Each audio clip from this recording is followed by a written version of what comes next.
Hey guys, how are you all? Welcome back to my channel. Today we will see what if Naruto awakens his blood demon. If you enjoy then please like, share and do comments. Didn't you say he was your friend? That you were going to kill me? Naruto stood still, his fist mere inches from Haku's face as he recognized the boy that had shown him kindness in the forest. Even now he could see that the other boy had a good heart, and this stopped his blow. This is no good, Haku said. You need better conviction to be a true shinobi. Many people make this mistake, the mistake of letting their enemy live. How can you say that? Naruto demanded, shouting. How can that be all there is? Haku held a hand to his heart, smiling softly. Shinobi are tools to be used by another. That is our reason for living. In Zabuza-sama, I found my reason to live. He is my precious person, the one I would give my life for, but he has no need for a weak tool. I am broken, and my reason for living is gone now. So, finish me. Find the anger you had for killing your friend, and finish what you started. No way. Not for a guy like that, Naruto yelled with all his being, trying to reach Haku, to turn him from his course. Haku just looked up. I once had others precious to me. They were my family, but where I come from bloodlines are feared. My whole clan was wiped out before I was ever born. The few remnants left went in hiding, like my mother. She had hoped, I suppose, that I would not inherit our blood trait, but I did. For this my father tried to kill us, and I killed him without even thinking. I killed him with my hated blood, not even knowing how I did it. I was so alone, with no cause to live. Then I met Zabuza-sama. He paused. Do you know what the most painful thing in the world is? He asked. Silence followed his question. It is to be unwanted, to live with no reason. I had lived that way for some time before I met Zabuza-sama, and in his eyes I saw the same loneliness as was in my own. You told me your dream, to be acknowledged in your village. Zabuza acknowledged me, and desired this blood of mine that everyone else hated. I was so happy, he said, smiling brightly, eyes closed at the memory. I was needed, I was wanted.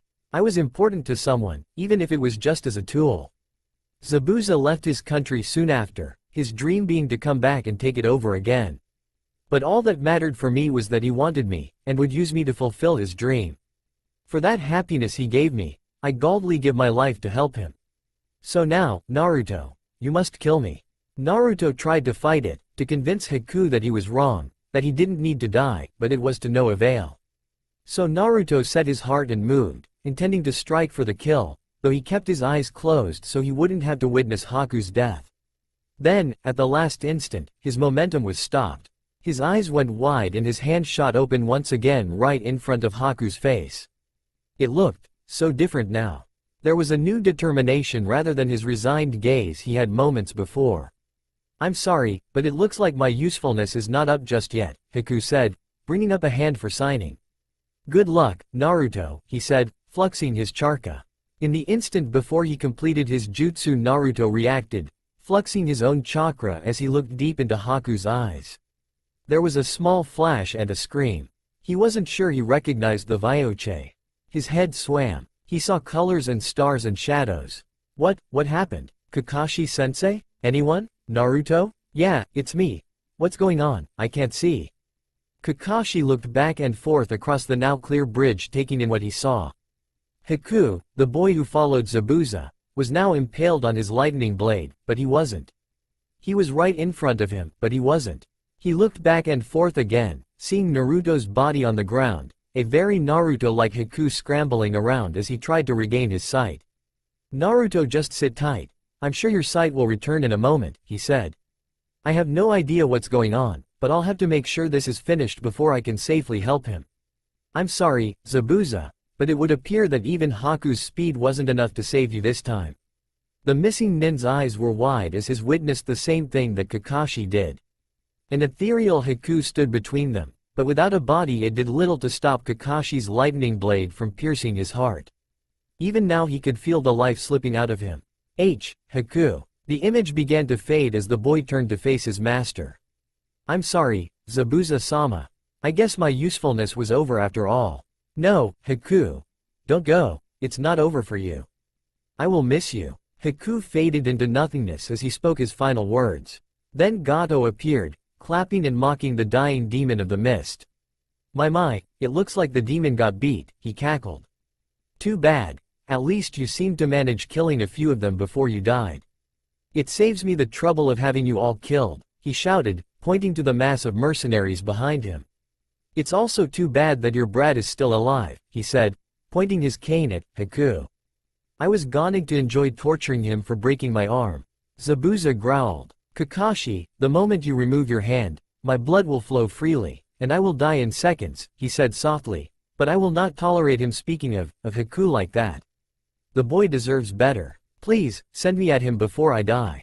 Kakashi nodded, dismissing his hounds that still clung to the nen and using his free hand to lift his sword and place the handle in his hand. You have one chance, he said, but I will ensure that he dies if you don't get him. Thanks, but I have to get him. It's personal, you know. Kakashi nodded. I know. Here you go. With that, Kakashi and Zabuza placed themselves, and the mist nin was thrown through the air as the now empty hole in his chest spewed his blood across the bridge. Come, die at the hands of the demon of the mist. Die, Gato, die. The diminutive man squealed and ran, trying to hide in the mass of men behind him, but none of them could stand to the short seconds of onslaught that came as Zabuza flew over them to Gato, swinging his great blade with all he had left, landing in front of his former employer. Gato uttered a cry of primal fear and fell over backwards. No, you're dead, die. Just die. Zabuza grinned. Of course, as long as you go with me, he said, and the last of his strength was used to once again swing his massive blade, cleaving Gato's head from his body. Fear was the last feature etched into his face as the larger man's body fell onto his. Haku, it's done. I'm sorry, I'll never see you again. Kakashi sighed. Death was nothing new to him. It was the life of a shinobi to fight and to die, but he honored the worthy dead, those like Zabuza who died for a good cause. For Zabuza, it was for Haku that he spent his last seconds fighting. For a friend, rather than the tool her traditionally treated him as. Paying homage would have to wait till later. For now there were other matters to handle. Like the mercs shouting out across the whole of the bridge as they decided what to do now that their employer was dead. He killed him. Who's gonna pay us now? What about the village? Hey, yeah, that's a great idea. Yeah, let's ransack the place. Oh boy, Kakashi muttered. This isn't good. Hey sensei, I think I'm starting to see again. It sounded like that Zabuza guy killed Gato, did he sensei? That would be awesome. He still had no idea that he no longer inhabited his body. Yeah, he replied, finding it odd to address his student in such a form. Yeah he did. But now the mercenaries are going to be a bit of a problem. What? Oh come on, he cried. Well, nothing for it then. Shadow clone jutsu. Several Hakus then appeared, but not in the numbers that Naruto was looking for. Of course he didn't know that. Neither him nor his clones could see well enough to tell the difference. Alright guys, let's take him out. Yeah, with that pronouncement they all proceeded to run off the bridge or into each other, all of them dispelling. Naruto ended up tripping over his own body. Oh off. Haha. Guess I should have waited till I could see again, huh sensei? Kakashi's sweat dropped. Yeah, probably. Still, I think I can. Oh no. Gone? He's gone. A new voice, much deeper and more powerful began to speak, then laugh. Ha ha ha. He's gone. I'm going to be free. The bridge was washed over with an immense chakra, causing the mercenaries to flee in fear. Thinking that this other ninja must be more powerful than they thought. Images of the now dead Zabuza fresh in their minds, cleaving many of them in two even as he dying with the hole in his chest. Not good, Kakashi muttered, leafing through his bag. Good thing the Hokage gave me one of these just in case. Implement in hand, he shot off towards Naruto's body. It was enveloped in the Kyuubi's chakra, but he was struggling to make the body move. More. I'm going to be free. Sorry, not in the plans, Kyuubi, Kakashi declared, slamming a paper seal on Naruto's forehead. You're staying put still, we can get Naruto back in this body of his. What? No, I was so close. Darn you Kakashi, darn you. The chakra spiked as the Kyuubi tried to overpower the seal, but it was to no avail. Naruto's body slumped and the fox's chakra receded.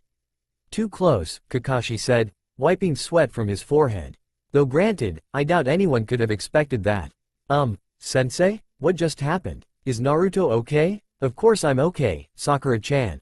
Can't you tell? I'm right over here. Naruto, sight returned well enough to see basic shapes, had spotted Sakura's pink hair as she and Tazuna moved closer. What are you trying to pull? What's that guy trying to pull, sensei? Actually, I don't know how, but that is Naruto. What? But sensei, I can see Naruto right there. Sakura-chan, why are you pointing over there? I'm right here, he said, walking carefully forward.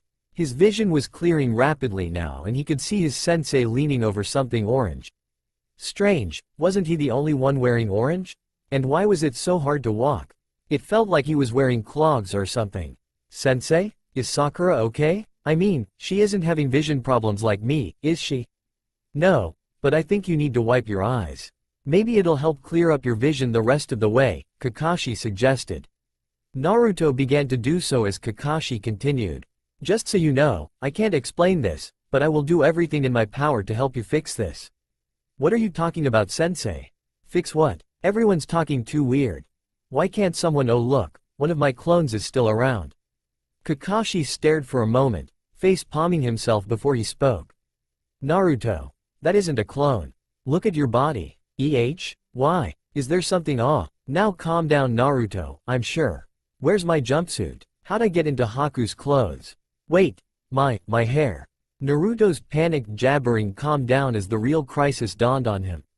He looked back and forth between his body lying on the ground, and the one he was in. Sensei, that's just a clone, right? It's just a clone? And I'm in a genjutsu, right? Right? Kakashi shook his head. Sorry, Naruto. I can't explain it, but this is your body. Right now, you are in Haku's body. Maybe it's for the best, Tsunami said, trying to console the dejected Naruto. Who knows, maybe this will be a good thing. Naruto shook his head, not even touching the food that was put in front of him. Look at it this way, Sasuke interjected. At least you can use that ice ability now. That and you look better now. Naruto slammed his hands down on the table. No, that's not funny, Sasuke. I'm sitting in Haku's body. Haku's body. This isn't mine. I want my body back, not what I stole. I can't risk being out of my body like this. What if it tries to escape again? That's why I'm keeping these seals handy, Naruto. No, sensei, you don't get it. If I was the only thing keeping that fox back, then what's going to happen now, huh? He can bide his time and wait until someone looses it, and then what?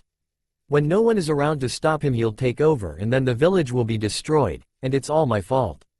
Naruto, you can't say that. You didn't mean to. To what? He shouted at his female teammate. To what? To steal someone else's body and leave the Kyuubi free in my own? I just screwed the whole village. Naruto. How do you even know that it was you that did it? Well, goodness knows Haku didn't do it. You think he would have wanted to give up his body when he could have used it to save Zabuza? I hate it, but he lived to serve that guy, no matter how he treated him. He didn't do it. Sensei did do it. You didn't do it. Sasuke was knocked out, so who else is there? It was me. I must have done it, and no matter what I do I can't get back in. Sure enough, his body had several bruises on its arms and forehead where Naruto tried to get back in by bashing Haku's body into his, pushing the two into each other and all sorts of chakra fluctuations. Nothing worked. Even Kakashi was at a loss for how to get Naruto back. Naruto, I promise, nothing will happen to your body while I'm here. I can use shadow clones to stay attentive and always be ready with a seal, and once we get back to the village the Hokage will know what to do. He isn't known as the professor for nothing. No one knows more about jutsu than him. He'll know what to do. Will he? Naruto asked. Will he know what to do? Have you ever even seen anything close to what I'm going through now? Yes, actually. Naruto started. What? When? Who? How? What did they do to get back? Tell me, sensei, tell me. Whoa, Naruto, calm down. I can't help you there. It's a clan secret, after all. The Yamanaka clan, like your old classmate Ino, have the ability to read or take over minds. This is a little different, but I imagine that it's similar, and all they do is use hand signs for their jutsu. Give the Hokage a little bit to look at you and he'll have it figured out and you'll be back in your body in no time. You really think so, sensei? Kakashi nodded. Of course, so don't worry about it. So please, eat up. We'll make sure your body is fine by feeding it, but that won't do us any good if you die from malnutrition in that body first. Oh, right. time to eat. The difference between the dejected Naruto and the classic hyperactive one was so great that even Kakashi's jaw dropped, his drink spilling on the floor for a moment before he remembered he was pouring it. Well, I better hope I'm right, otherwise I don't know what we're going to do. Man, I never realized how great it would be to be home again. Guess you never realize how much you miss a place until you leave it, huh sensei? Yes. Most genin get that feeling the first few times you leave the village. You get used to it after a while. Yeah, I guess I kinda missed the village, too. Still, even if I hate to admit it, I'm looking forward to not feeling weird whenever I talk to Naruto. Haha, you and me both, Sakura. Ma, keep it down you two. Why, sensei? Well, if you can manage to replicate what you did on this mission, it'd be better to keep it a secret, don't you think? Why? I don't think I'd ever even want to do it again. It's just creepy, he said, shivering, to be in someone else's body. I think he means it could come in handy against an enemy, Naruto. Still. Fine, he said, giving in and shrugging his shoulders. He did a small dance as he tried to keep his body from falling due to unsettling it with the shrug. Phew, that was close. Don't need another bruise after the others heal, right sensei? Haha, of course. Now, let's get to the Hokage's office before too many people get a good look at us. At least most of the civilians won't realize I've put up a genjutsu. Several minutes later that had made it to the Hokage's office. Though it took a moment, Kakashi managed to arrange to report to the Hokage immediately. Being an ex-Anbu had its perks. That and being one of the most powerful shinobi in the village. Well, Kakashi, are you going to tell me why it's so important that you couldn't submit a written report? Right now you're just taking away my time to get through all that paperwork. And why do you have a genjutsu on your team? Sorry. I guess I should have dispelled that already. Kai. Before anyone could even move, Sarutobi was at Naruto's side. How long has he been unconscious? Is he okay? Who is this boy carrying him? Why did you not send me a report of this sooner? Jii-san? I'm right here, you know. The Hokage started for a moment as he looked at the other boy carrying Naruto. Ji-san? And who are you, again? Naruto scratched his head. Actually, I'm Naruto, but man, do we have a story to tell you about how our mission went. Naruto stared at the old man for a moment. Ji-san, he asked, poking him. The mighty Hokage fell over. Several minutes later, after reviving the Hokage, and assuring him that the fox was not a problem as of yet, Team 7 gave their full report. Hiruzen kept the doors closed and Anbu posted outside the room to ensure they not be overheard. His fingers were kept firmly laced together below his chin as he took in every detail from the story, never interrupting as he attempted to discern what Naruto was addressing him from another person's body. So as near as I can figure, Naruto somehow managed to pull off one of the Yamanaka's techniques, or at least something very similar. What do you think? The man continued to stare into space for a moment before answering. It can't be of theirs. Even if he had managed it, it would have dispelled on its own by now. He looked down at Naruto's body, now laid down on his desk. Naruto, come over here. Yeah, sure, you figured it out already, huh? That was pretty fast, Ji-san. Hiruzen shook his head. No, I haven't. I just want to check your bodies out at the same time. I'm just going to put my hands on your foreheads and flux my chakra. It'll be like a doctor's visit. He grimaced as Naruto visibly flinched. I mean, like trying out 2 flavors of ramen, except that instead of testing them to see what is different, I'm going to try and find what's the same and see if I can work it backwards from there. Oh, okay. Darn it. I really want to be back in my body. I want to get you back there soon, too, the old man said, cool hands resting on the foreheads of Naruto's and Haku's bodies. Alright, here we go, he whispered, letting his chakra flow. His wrinkles creased further and further as he tried to identify the similarities of the 2 bodies and spirits. After several minutes he let go. Naruto, I'm afraid that figuring this out is going to take a while. Nani? But, sensei, you said. I know, Kakashi said, cutting him off as he put a hand on his shoulder. I honestly wanted to believe it would be over that fast, almost as much as you did. I didn't want you to worry. A small tear dropped from his eye. I'm sorry, Naruto. He turned to the Hokage. You said a while. You can reverse it, right, Hokage-sama? Instead of answering, he picked up his pipe and relit it, taking a few drafts from it as Sakura tried to comfort her sobbing teammate. I will take a while, but I see no reason to believe it can't be done. I could still sense traces of Naruto's chakra. It was enough to ascertain that Naruto's life, at least, is still centered in his own body. It is the anchor for whatever has happened here. Fortunately, for now, the connection is weak enough that harming one body will not harm the other, as long as Naruto doesn't die. You will try not to die, right Naruto? The blonde sniffed for a moment, wiping his eyes and nose. Why, yeah, I can do that. I thought so. You always were a stubborn one. Obscenely so. Naruto managed a small grin to the comment.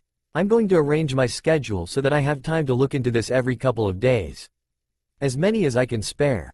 Also, I think you're on the right track with the Yamanakas. I'll talk to Inoichi, maybe have him take a look at Naruto. Until then, here's what we'll do. Naruto, you are going to go by another name to preserve this as a secret.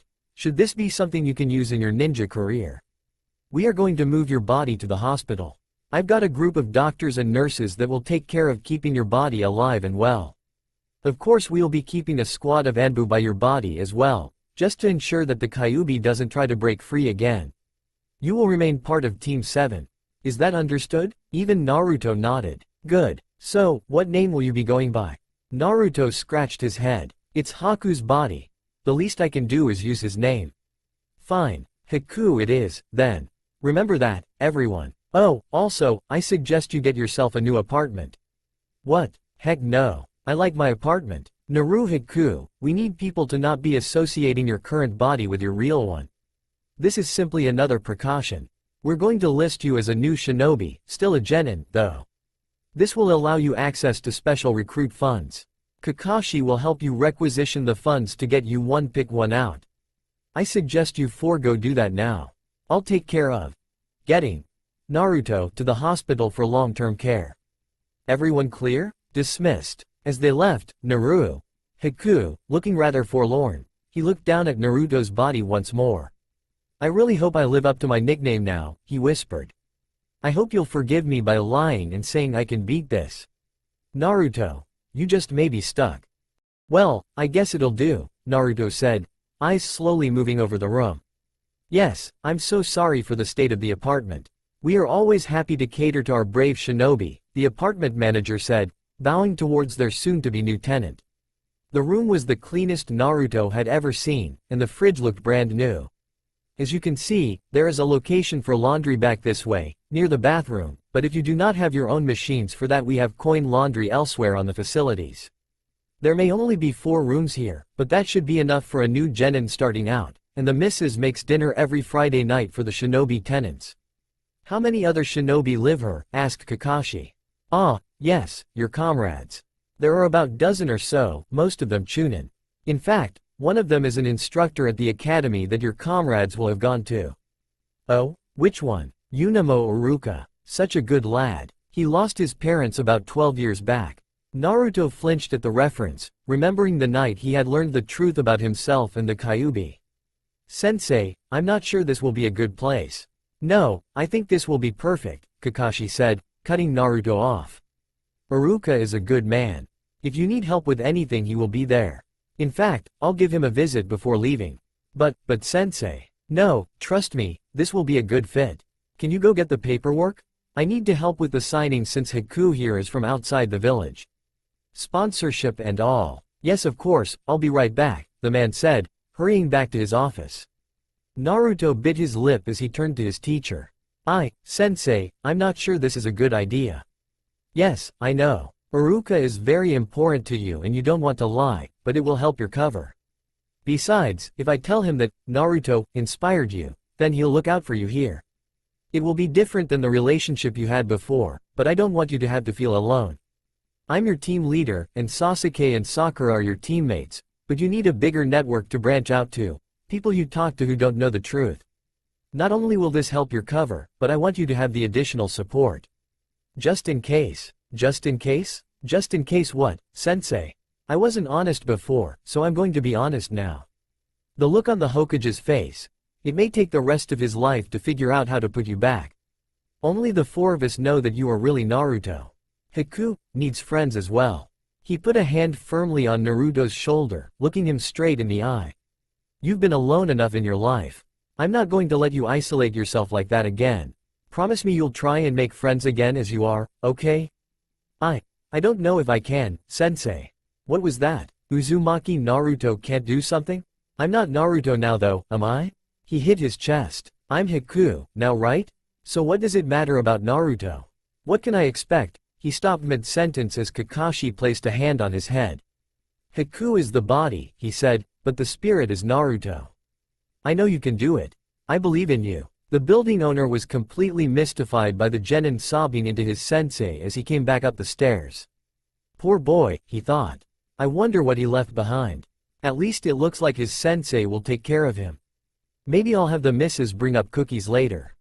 As everyone else was settling down, Team 8 was returning from helping a farmer outside the village. His family was all sick and it was time to lay down a new set of crops. With only himself remaining healthy, he needed additional help to plant everything in time. Hinata smiled as she recalled how profusely he had thanked them for all the work they had done, especially when Kiba and Akamaru had drilled right through a huge boulder that had been sitting on his land for years. Still, it was good to be back in the village. Naruto had been gone for over almost 2 weeks now, and she missed seeing him. She sighed, remembering the object of her affections before her sensei spoke. If it's all the same to you three, I think I'll give the report myself. It's been a long day for you, after all. Sensei, why do you smell different all of a sudden? It almost smells like you're embarrassed, Kiba said. That was unwise to say. What? Why? I'm only asking. If you were paying attention, Sensei is no longer embarrassed. I suspect your training will be harder tomorrow. Do you what? Come on, Sensei. I was only curious, he cried out as Kurenai cracked her knuckles, eyes twitching. Kiba-kun, I think that perhaps, maybe Sensei does not wish to speak of it. Some things are private, she advised, noting the presence of a certain adult Junin in nearby proximity, acting as though he was totally uninterested in the progress of their group. Yeah but, okay, fine. I'm sorry. Good. Now run home before I change my mind. Yeah, sure Sensei, I'm gone. And gone he was, disappearing quickly down the street. I thank you for the training we did today, Sensei. I hope you enjoy your evening, the bug-using genin said, bowing as he turned towards his family's compound. Yes, I also thank you for the training. Enjoy your evening, Sensei. Kurenai smiled. Of course. You be safe, Hinata, and don't be so down on yourself. Hi, Sensei. She hummed happily as she walked back to the Hyuga compound, wondering if Naruto might be back yet. She was sure he would be excitedly telling his story for the next several days at least. After all, it wasn't often that genin got C-rank missions, but she knew that he was more than capable. Naruto-kun. Another happy sigh was released, but an instant later she froze as she saw a group of people walking into the hospital, carrying someone on a stretcher. Her heart gripped in a vice, fear filling her as she sighted a familiar mop of blonde hair. Naruto-kun, hello there. Kakashi tells me that you're filling in for Naruto on his team. He said you met him before he fell into his coma? Naruto gulped as he looked at his door. He had been leaving his apartment for his first day on Team 7 as Haku. He hadn't thought he was ready to meet his old sensei, but it didn't look as though he had a choice now. Okay, keep it cool. Just act calm, I guess. He turned to face Iruka. My name is Haku, and yes, I did meet Naruto. He was important to me. Iruka blinked. Really? Wow. I have to say I'm surprised. You couldn't have known him more than a few days before it happened. Yes, I met him the first day he came to Wave Country, actually. He was training in the woods while I was gathering herbs. He really cares about this village. Iruka nodded with a sad smile. Yeah, he does. Did he tell you his dream? To be Hokage. Haha, yeah, that's the one. You know though, he said, scratching his chin, back in the academy, I never would have believed it, but now. Well, once he wakes up at least, I really believe that he'll make it. But don't you tell him I said that, he warned as Naruto held back tears of pride. He'll just get a big head. Of course, I promise I'll never tell him. He bowed. I'm sorry, but I must leave for our team meeting. Naturally. I'm sorry for keeping you. Though I do have one more question, he said. How is it that you got accepted onto the team? That's something I've never heard of before, someone coming from outside and joining the village straight to Genin. Well, I already had ninja training, he said. My master, he was a powerful shinobi. Maybe I'll tell you about him later. Sounds good. Good luck with the missions today. Arigato, Naruto said, bowing again as he left. Man, I'm gonna have to look into Zabuza's history now. Maybe Sensei can help with that. I heard what happened to you, from Sakura, Hinata said. I'm sorry, Naruto, that this happened. She sat down after placing flowers by his bedside. It's not fair. You deserve so much better than this. She wiped her eyes as the tears fell. I never even got to tell you how I feel. She sighed, looking out the window. When you wake up, I'll be ready.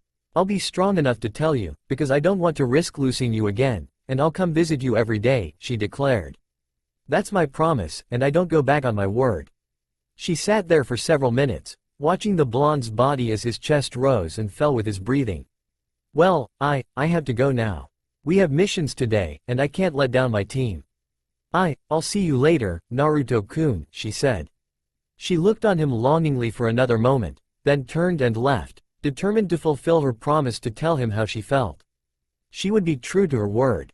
Every day, as long as his body was in that bed, she would visit him and bring him flowers. Oh, hey Naru, Haku.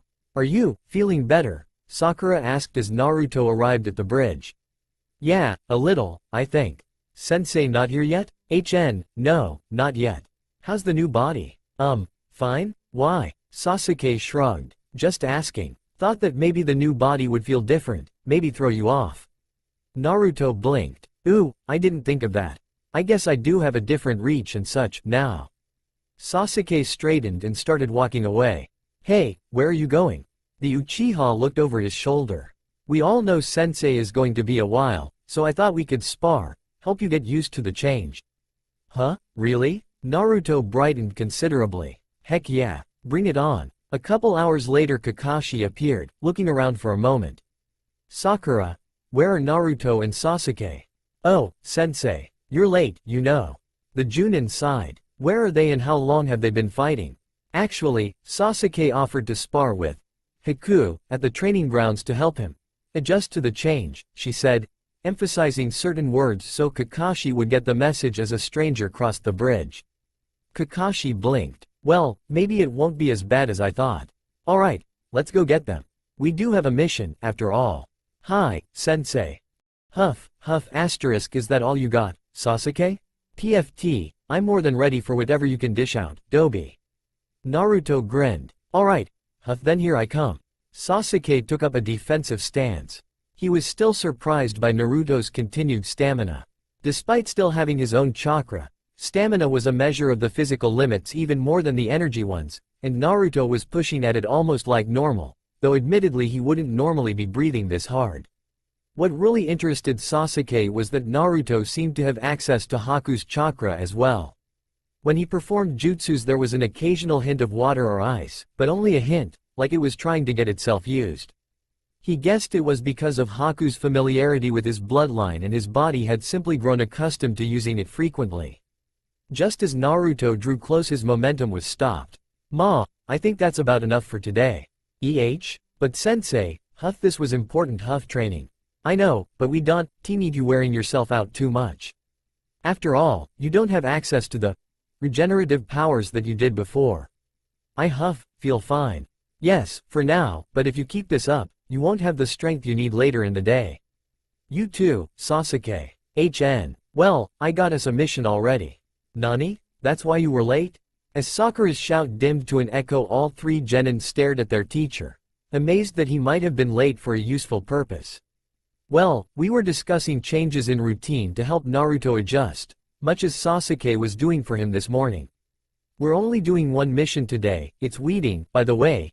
He put in quickly, moving on before his students could object. So I can spend some time working with Naruto to figure out what changes we need to make, but after that, Naruto, the two of us will be spending an extra hour each day figuring out how to utilize Haku's bloodline, in case you are staying for a significant period. But we don't even have any idea how to do that. Well, actually, Kakashi said, before meeting Haku I fought with a couple people with his bloodline, back during the Ninja War. That would have been before the clan purges in Kiri, and then I managed to witness some of his techniques with my Sharingan during your battle with Haku at the bridge. Sasuke might be able to help as well, since he activated his Sharingan during the fight. But, how do we even know if I can? Naruto asked. Well, in theory, Sakura said, the ability is in Haku's blood, so even though you're using your chakra, you'd have access to the bloodline. Kind of like Sensei can use the Sharingan, even though he isn't an Uchiha. Is that right, Sensei? Kakashi nodded. Close enough. But that's all for later. Let's get our mission taken care of, shall we? Over the course of the next several days Team 7 settled into the new routine. They were back into normal missions quickly, and Naruto and Kakashi worked at chakra manipulation in the afternoons after the normal team training. It took Naruto a while to get the concept of nature element, but he was learning quickly. He seemed to be intent on improving as much as possible. Part of that was the hope that with greater chakra control, perhaps the chances of getting back into his body would be raised. Afterwards he would see if the Hokage was available and check to see if he'd made progress with his research. There was nothing yet to show an improvement. The last thing Naruto always did before going home was to visit his body. It gave him comfort to know that it was still there and safe and healthy, waiting for him. He even tried to re-enter it a couple of times. The whole ordeal was causing him to be more serious and think things through more than he normally would. The Hokage and his team were grateful for that change. On evening visiting his body did lead to a unique revelation. Hinata? The Hyuga jumped slightly as she changed out the flowers she'd been leaving at Naruto's bedside. She had been going to Ino's flower shop and the girl had suggested an arrangement that meant, get better soon, at the same time as, I care about you. She had never seen other visitors, though, including Naruto's teammates. She was a little annoyed, in her own way, that they seemed to care so little about him, but she had hoped that perhaps they simply visited at a different time than she did. This person, however, was a complete stranger to her. Hello, she greeted, steadying the vase. Who are you? Naruto scratched his head. Sorry about that. The Hokage, gave me a briefing on who the other genin were who, graduated with Naruto. She eyed him warily. I've never seen you in the village before. Oh, right, sorry, he apologized, bowing. My name is, Haku. I met Naruto during his last mission. He was, inspirational. Hinata turned to gaze back at Naruto's body. Yes, he was, she said softly. They stood there in silence for a moment, Naruto trying to figure out how to converse with the girl. Why was she here, anyway? You visit Naruto a lot? Yes, she nodded. Every day. No one else seems to be. He deserves better than that. Well, I've been here, he said. And the team. They're looking out for him, too. Hinata brightened a little. Oh, that's good. I hadn't seen them, and I thought maybe they didn't. She let the thought hang. Naruto understood what she meant, and he wondered if maybe he shouldn't talk to his team about visiting his body, just so that no one else thought what Hinata just did. Sue, why the flowers? I mean, it seems like it would be a hassle. Hinata shook her head at the suggestion. No, never, not for Naruto. I'm not a nurse. I can't fix him or help him get better, but when he wakes up, one of the first things he'll see will be the flowers. I want him to be able to see something pretty when he first wakes up, a sign that someone was thinking about him, in case no one is here when he does wake up. But, what if he doesn't? Naruto asked softly, voicing his own fear. Then I'll keep on bringing flowers, she said. Every day that I am able, I will bring them, because he wouldn't want us to give up. He wouldn't give up on one of us, so I won't give up on him. Every day I bring the flowers will be another day showing that I believe in him, and he will see them, because he will wake up. I know it. Naruto couldn't help but be moved by her speech. He had never seen her so vehement about anything through the several years they'd spent together in the academy. Had he really been that important to her? What was it that had made him so important to her? That had, as she said, inspired her. How was it? That Naruto inspired you, I mean. When I was younger, I really lacked any confidence in myself. After a poor training session with my father and sister I ran away, crying, and ran into another boy in the village. Because I was part of the Hyuga clan, and I seemed weak, they wanted to make fun of me. I just felt so hopeless then, but then, she continued, a soft smile gracing her lips, he appeared, and made them stop. Even though it was 3-on-1 he wasn't afraid. The next day at the academy he didn't even act like he'd been beaten up. He was his normal, happy self, and he didn't even mention it to me. I don't know if it even mattered that it was me, or if he recognized me. I watched him, and that was just the sort of person he was. Not wanting people to be treated different or made fun of, and he never gave up. I guess that's why. Why? Hinata blushed. Why you? What? Naruto asked, trying to recall the incident. Had he really just jumped in and not recognized his quiet classmate? Why? And what was it that was so hard for her to say now? I promised myself that I would tell him when he woke up. If I can't say it now, how can I say it to him when he wakes up? Hinata steeled her courage and took a breath. That's why, I love him. The silence was only broken when Naruto finally stuttered out a shocked reply. Why, you? Love me? Hinata's head whipped around to stare at the poor, eyes narrow again. Love him? He wasn't Naruto. Naruto was on the bed, and he couldn't be in two places at once. He'd been in a coma since his last mission. Who was this guy? Was he even here to visit her crush? Who are you? Oops. I don't suppose you believe, Naruto? As the imposter chuckled, Hinata scanned the room, looking for other enemies or traps. There was nothing obvious, but still, this boy made himself seem harmless, up until he pretended to be Naruto. It was time to check and make sure. She activated her Byakugan, prepared to scan the room until what she saw made her freeze in shock. The chakra in Naruto's body was not his. It was immense and seemed sinister. The chakra in Haku's body, though, its color and fluctuation. Every person's chakra had a different resonance, a different signature, much how every person looks different from another except in the case of twins, in some cases. And this chakra, it was. Her face turned red. Naruto-kun? Haha. Hi, Hinata. Hinata, there was no way it was true. It couldn't be true. It wasn't true. But, Naruto-kun? Haha. Hi, Hinata. Hinata. Naruto shot forward as Hinata fell over, almost falling over himself as he moved faster than he thought he could. Hinata, what's wrong? Please be okay, stupid kid. Naruto looked up in surprise. His body was talking. He narrowed his eyes. Kyuubi. His body let out a strangled laugh. Hee-hee-ha, yeah, Kyuubi. It's funny, seeing you, there. Not used to, stupid body. Hey, my body ain't stupid. The fox shrugged. Too small. No way out. Stuck with stupid kid that can't even recognize when girl likes him. Best part of day. Seeing you be so stupid. Good laugh. Well, I know now, he said, so just keep your my mouth shut. Haha. First time. Free. Talk when I want to. Naruto picked Hinata up in his arms, carrying her bridal style. I know what it's like to be caged, so I'll let this slide, but I will get my body back, so enjoy talking with it while you can. I'm going to take Hinata somewhere to rest away from you. Bah. Fine. I'll just talk to myself. The Kyuubi grumbled, annoyed that his entertainment was leaving. Naruto ignored him as he carried Hinata away to another room, informing the nurse that she had fainted. A quick examination informed him it was just a mild shock and she would be fine soon. All she needed was rest. Naruto stayed at the bedside for a few moments before standing to leave.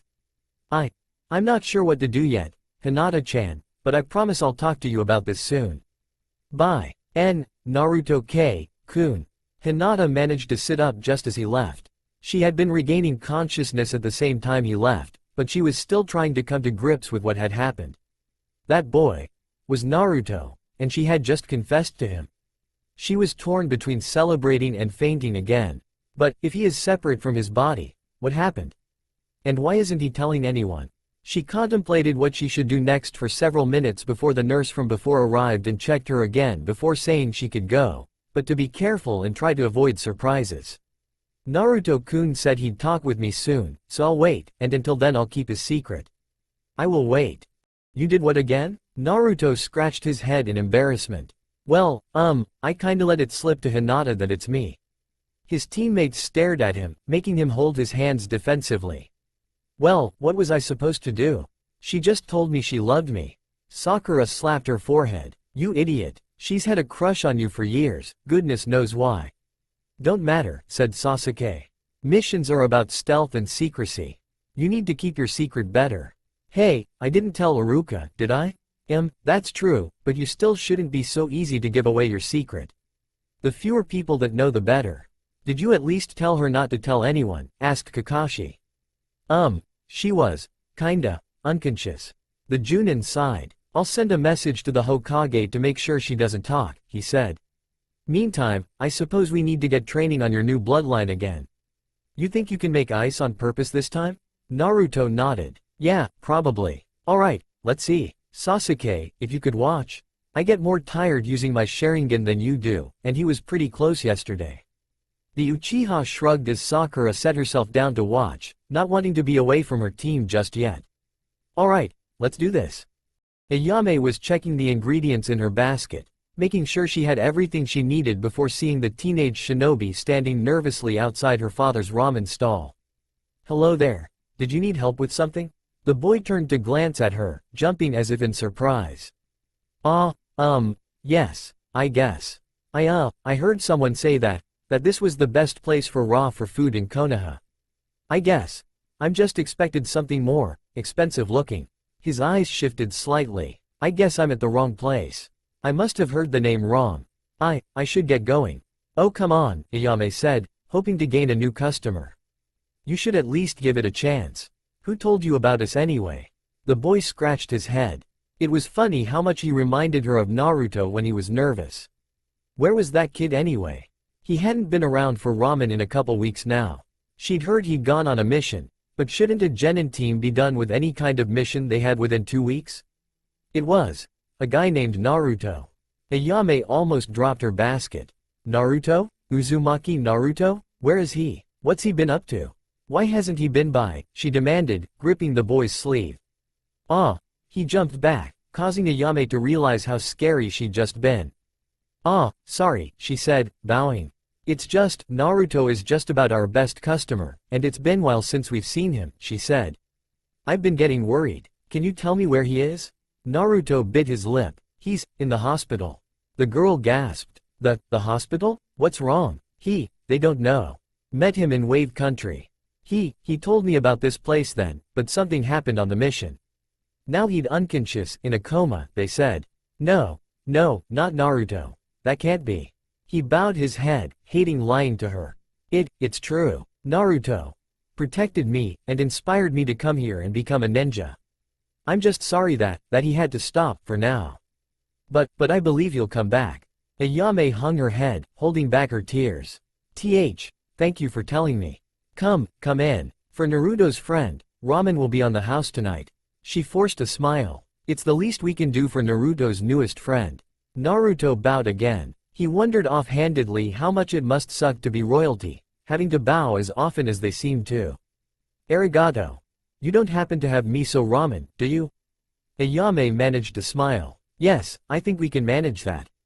Team 7 began to fall into the new pattern easily. Sometimes Naruto's teammates would stay to watch his special training, sometimes Kakashi would work with Naruto alone. Each person would make it to the hospital every couple of days to keep up the appearance of Naruto's coma. They even ran into Hinata once or twice, who continued to change the flowers in Naruto's room. They would nod to each other, not speaking of Naruto's true condition, and go on. Naruto always made time to see his body privately, sometimes conversing with the Kyuubi, but it kept that to himself. He wondered if perhaps it was the fox keeping him out, and thought that, by keeping its ability to speak a secret, it would open up to him and let him in again.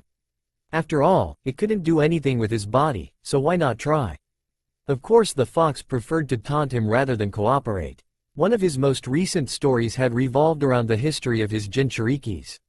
After claiming his mother had been the one before Naruto, even claiming to have escaped during childbirth, Naruto had stood up and left, not wanting to listen to such an obvious lie. Today he picked another topic to rile Naruto with. It is annoying, watching that girl every day. Sakura-chan? She doesn't come here every day. The Kyuubi shook Naruto's head. No, the other. Oh, Hinata-chan. He rolled his eyes. You're annoying, you know that? Hinata's a nice girl. A nice girl you never noticed, and I do believe you haven't spoken to her since that day. Naruto hung his head in response. How do you even react when a girl tells you she loves you? We're only 12, you know, and no one's ever actually said they love me before, in any way. Actually, you are 15, Kyuubi grunted. People have been planted in marriages when far younger than you too. Naruto blushed. Hey, I am still 12, no matter what body I'm in. I'll have you know, what's so funny? The fox was chuckling. Oh, I'm just amused at how accurate that statement was. What did you think to gain by letting me talk and not telling anyone? You actually think I have control over letting you back in, I'd wager. Haha, no such luck. All you've done, in your young naivete, is allow me opportunities to practice control of your body with being caught, he said, smirking as he rolled Naruto's shoulders, an action far beyond what Naruto had even witnessed him to be capable of. Naruto's eyes widened as he jumped up from his seat and the Kyuubi continued. And now that I've had sufficient practice, I shall be free from this village. Not on my watch. Naruto stared. The Kyuubi's face, so confident a moment ago, had twisted so suddenly it was like two sides of a coin. Kushi na. How? No. I won't let you. You will not take my son's body. I am Kyuubi. I am the greatest power in the world. Sweat poured down his body's face as the two differently toned voices seemed to fight for control. Why kinda crap is this? Is he really getting control? I should get the Hokage, shouldn't I? He slapped himself for his slow thinking, preparing to leave just before the second voice cried out in triumph. Haha, take that fox. All dead and I can still whoop you. Oh, what's that? I can't hear you over the sound of how awesome I am. The voice cackled for a moment before seeming to realize something. Wait, why am I? Naruto's body looked around, spotting him. Naruto? Wow, I didn't accept this. Am I really? Naruto narrowed his eyes, deciding to take one moment longer before leaving the fetch the Sandaime. What are you trying this time, Fox? Trying to mess with my head again? It won't work, and I'm not keeping your secret any longer. The figure in the bed looked at him, baffled before laughing, a smile on his face. Ha ha ha, I guess the fox is pretty fun, but no, I'm not him. I'm your mother. Naruto's face was ripped with fury as he ran out of the room, stopping only long enough to inform his current Anbu guard that he should stay in the room with Naruto's body, ready to use the chakra suppressant seal. He could feel the man's fear, even with his mask on and their bare moments interaction. He almost wanted to laugh. Even the Anbu didn't know anything except that Naruto was not in control of his body, and the Kyuubi had already made a bid for control. Honestly, he did hope the Kyuubi kept silent for the next few minutes. For what he had said, he wanted the Hokage to suppress it as painfully as possible. No, definitely no. I'll think about it. No, yes, actually, that might be beneficial. Hiruzen sighed as he continued to work through proposals for the village's R&D department. Many ideas did not seem worth pursuing. A double-handled kunai? What were they thinking? Taking a break to rest his eyes from staring at the ink for so long he took out his pipe on thought on Naruto's situation. So far he had failed to glean any useful information, and his mild inquiries to the other villages had not yielded any worthwhile results, either.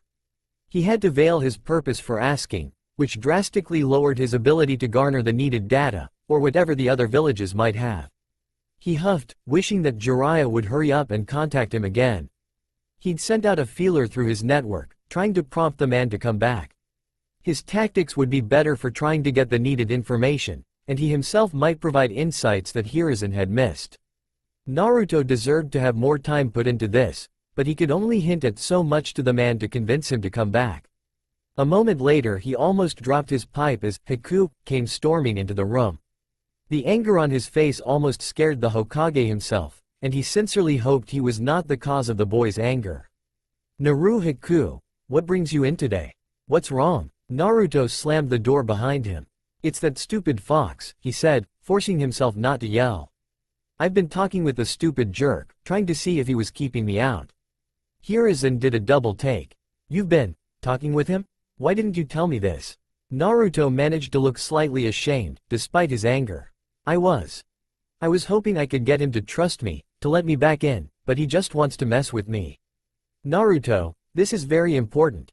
How much has the Kyuubi managed to do with your body? Mostly just talked, Naruto grumbled. Today he put on a display of taking over my whole body.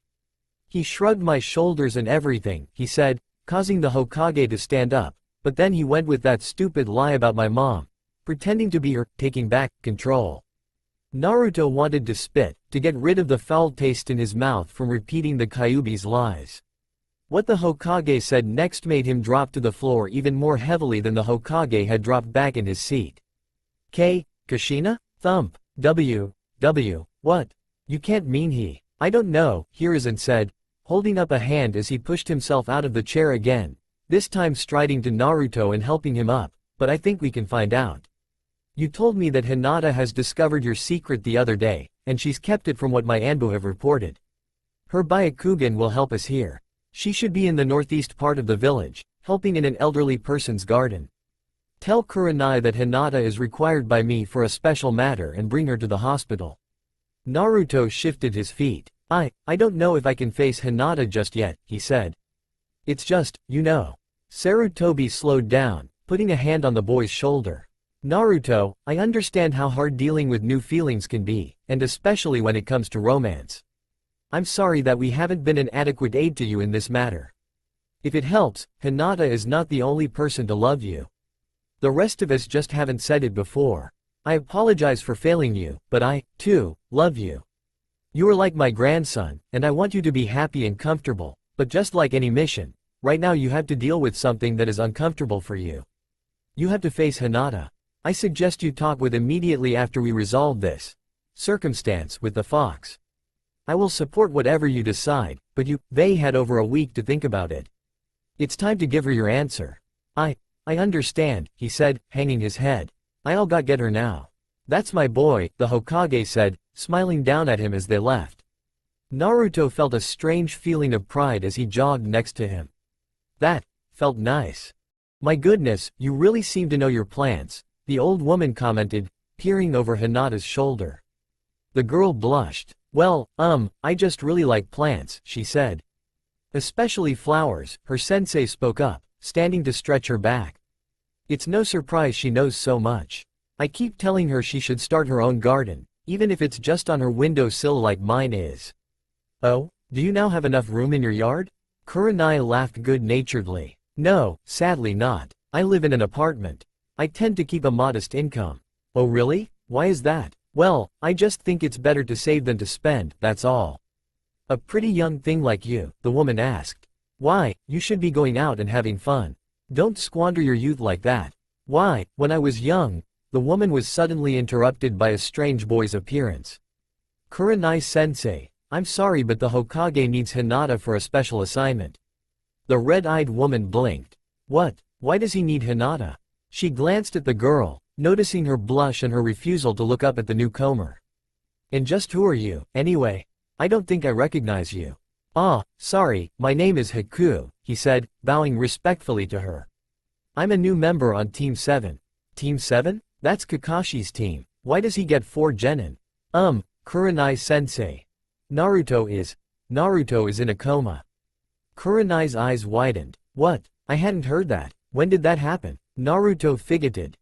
Sensei? The Hokage really needs Hinata right now. Is it okay if we tell you later, please? Kurenai sighed. Fine, I guess. Just make sure you get her back for team training later. Hi, sensei. I will return as quickly as I am able, the girl said, standing up. Thank you, Kurenai-sensei. I'll get her back as soon as possible. She nodded before turning go around to the front and tell the boys what had happened so they didn't wonder.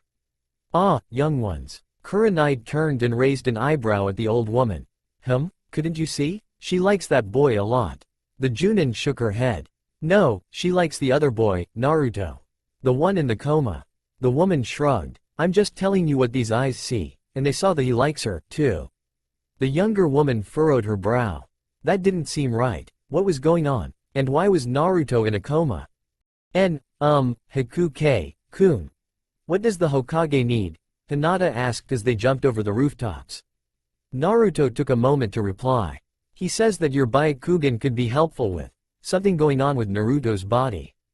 Hinata blinked. Wait, I thought you were just Just wait a little longer, okay, he asked, sad frown on his face.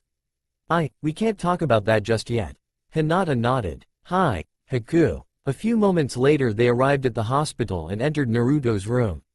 The Hokage was sitting next to the bed, serious look on his face as he conversed with Naruto's body. Okay, so the Byakugan would be good. I would still prefer Makoto-chan. Her Sharingan would work just as well. The Hokage shook his head. Kushina, if that's really you. The Uchiha clan was all but wiped out several years after your death. The blue eyes widened in shock. Wait, you mean that Makoto is dead? He nodded as the person in Naruto's body hung their head. But she was. Naruto-kun, what's going on? I thought that you were still. Hinata, good. I need you to check something, but first we have a few things to explain. Kushina jerkishly moved to wipe the tears from her eyes, not having good control of Naruto's body functions. Naruto's eyes widened in fear at the control being shown, but calmed, slightly, seeing the seal paper ready in the Hokage's hand.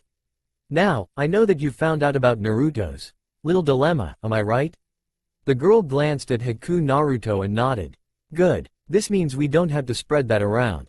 Now, when you saw that Naruto was not in occupancy, did you notice anything else? I saw a. She shivered, and Naruto lightly touched her shoulder, encouraging her to not be afraid. I saw something else's chakra. It was evil feeling, and very powerful.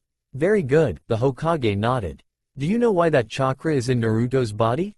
I thought not. Well, Hinata, just like Naruto's current predicament, what I'm about to tell you is an S-class secret, kept from the youngsters of the village since the Kyuubi's attack. Minato, the Yondaime, did not kill the Kyuubi.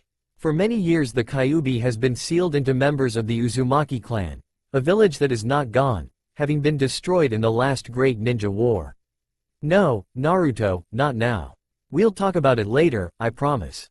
The boy closed his mouth, accepting that there was something a bit more important going on that moment in time. When Naruto's mother gave birth, the seal was weakened and the Kyuubi escaped. That was what caused the attack on Konoha.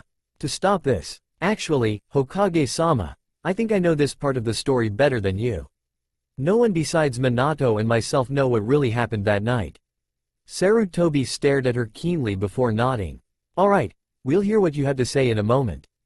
For now, I will simply say that the Yondaime gave his life to seal the Kyuubi into Naruto, which is what we need you for, my dear. The presence currently conversing with us claims to be Kushina, the one who gave birth to Naruto, and the previous Jinchuriki of the nine-tailed fox. You have seen the nine tails chakra before, so now I ask that you look again and tell us if we are being lied to, or if this really is Kushina. Hinata nodded, gathering her chakra and activating her eyes. She was greatly surprised by the revelation, but seeing the chakra in Naruto's body, it made sense to her. She now understood, in a way, why her guardian had always told her to avoid him, and why people in the village always spoke poorly of him, like on graduation day when they were angry that he had even been given a chance as a ninja. Still, if his own personality did not show the separation between Naruto the person, and the Kyuubi in his body, the fact they were separate now proved the anger and fear of the villagers was misplaced. Now he relied on her, to find out the truth of something that could be so important for him. He could meet his mother. Having lost her own years ago, she knew the hurt of not having a parent to some extent, but she also knew the comfort that came from having a mother, and she hoped that Naruto, in the way he always seemed to do, would defy the odds and have his mother. Byakugan, the world around her changed. Walls were transparent. Her sight was extended to see all around her. Chakra, that invisible life force in every being, was visible, Naruto's own resonating with its usual vibrancy. Hinata looked intently at his body, looking hard to ensure no deception. She lowered her head as she deactivated her jutsu. Well, what did you see, Hinata? I saw, she said, looking up to Naruto and smiling, your mother. It really is her. Naruto gasped, scarcely believing what he was told. The one in charge of his body, was his own mother? There was no way, was there? Looking at his face there was more understanding showing than he had ever expressed himself, and love. Ka-san? Kushina smiled. Yes, Naruto, I am your mother, and it's so good to meet you. She was cut off as he launched himself at her, clinging tightly to his body, not caring what it looked like as long as it was his mother. "Mom," he whispered. I can't believe it's you. I always thought I never believed I would." "Neither did I," she said gently. "At least, not for a while yet. Minato and I planned on something, but that was for later." She frowned. "Of course, that fox may have messed things up. I'm not sure how much longer I'll be present. After all, Minato's plan was only going to give us a few moments to meet each other, and actually, Hinata was at a lose, chewing her lip as she tried to figure out how to address the woman. "Uzumaki-san," she decided, I don't think it will be a problem." "Oh? And why is that, Hinata?" asked the Sandame, still present despite wanting to give Naruto and his mother private time. She had said that there was more than he knew to the Kyuubi getting free, and he wanted to hear it, but suspected that it would be as Kushina had said, a limited time thing, though Hinata seemed to believe differently. Uzumaki-san's chakra has been getting stronger, even in the moment since I first checked. It's replenishing itself." Kushina stared. "What? But there's no way." She pursed her lips. "Mom? Huh? Oh, sorry hun. Just thinking. I'm not sure why it is that I'm being able to replenish my chakra. I should be dissipating, so to speak." "Dissa-whatting?" Kushina looked at Naruto for a moment before laughing. "I guess you're like me that way, It means disappearing. Okay, I guess I get it. But why?" "Well, you know that I was the Jinchuriki before you, right? Well, when the Kyuubi was ripped out of me." "What?" Everyone jumped as the Sandame shot to his feet. "What do you mean it was ripped out of you?" Can I get to that in a minute?" The old man's fingers twitched for a moment. Yes, of course. But I have a feeling this is going to be important." Kushina nodded. "Yes, I would agree, but we have some time to talk about it. I want to talk with Naruto first." The old man forced himself to sit. Go on. Thank you. Now, where was I? Oh yes. The Kyuubi was ripped out, which would normally kill a host, but that's why our clan was so preferred for the Kyuubi. We have a really strong life force, so I managed to survive that, but I was really weak, and we thought I would end up dying, not getting any medical attention. I was going to sacrifice myself by taking the Kyuubi back in me. I'll get to why later, but Minato thought it best that you be the new Jinchuriki, to prepare for a fight that's coming sometime in the future, but we would be there, a resonance. A ripple, no. She screwed her face as she thought for a moment, moving a hand to stroke her hair before recalling that she was in her son's body and did not have near as much hair as normal. She shook her head, letting out a brief chuckle before continuing. "Well, I suppose shadow would be the best way to describe it. A shadow of ourselves, to help you control the Kyuubi's power when the time came, but it would be a shadow at twilight, already stretched and disappearing, not around for long.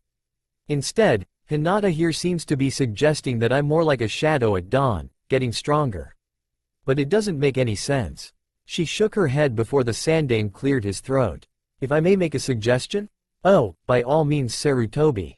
Would I be correct in saying that Minato used the dead demon seal? That takes souls and moves them around.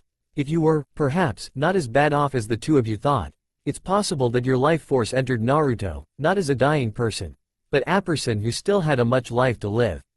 In that case, while as a shadow you would still have dissipated, as the dominant force inside Naruto's body your chakra network is once again acting as the living person that you are."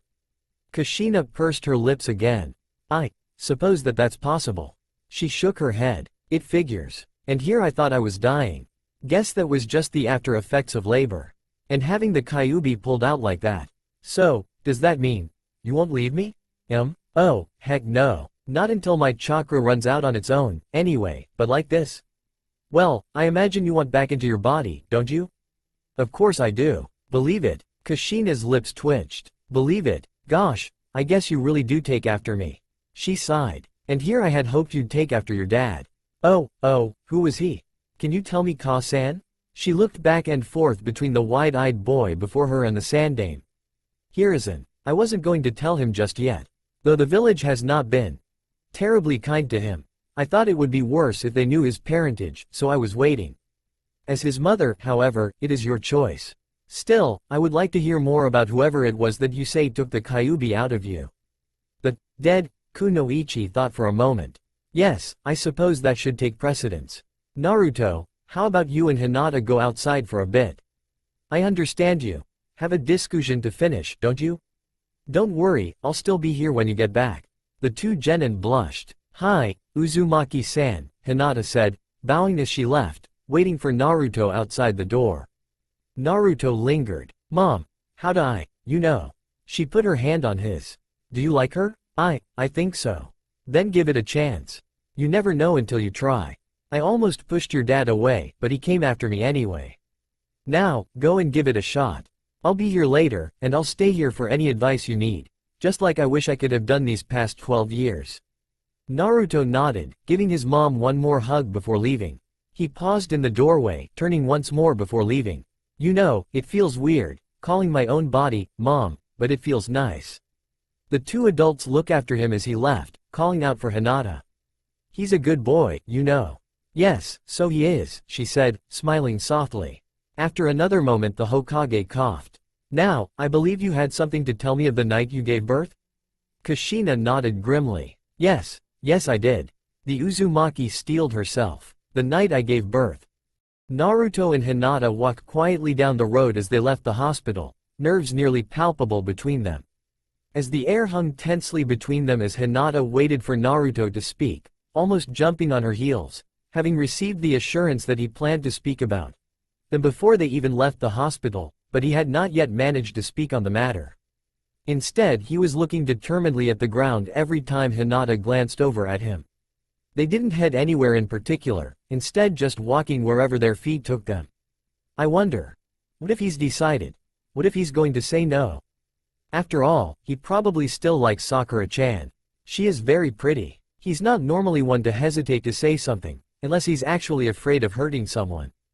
Hinata wiped away a tear that began to form. No, I can't cry about it. Naruto wouldn't cry if we were reversed, so I can't either. What do I say? How'd I say it? Mom said that since I like her I should give it a chance, but how'd I actually say it? He shook his head. Sheesh, this is stupid. Am I really gonna let myself freeze up like this? I'm Naruto. I say what's on my mind, and I don't care what anyone else thinks. Just as he began to open his mouth he shut it again, much quicker than it opened. Hinata? I thought you were on a mission. And who is this accompanying you? Naruto's and Hinata's eyes both widened. To-san. Hokage-sama, he requested my services and sent Haku-san to fetch me for the task. Hiyashi raised an eyebrow. Haku? And why have I not seen you before on the genin roster? Naruto bowed. Hiyashi-san, sama, he said, a small nudge from Hinata correcting him, for which action she began to blush. When Team 7 went on a mission to Wave Country I met them and was inspired to become a shinobi. Oh? And how is it that a civilian would immediately be raised to the rank of genin? Well, you see, sir, I have been trained before by my master. He died in Wave Country some time ago, but he was able to teach me the basics. Hiyashi nodded. I suppose that would do it.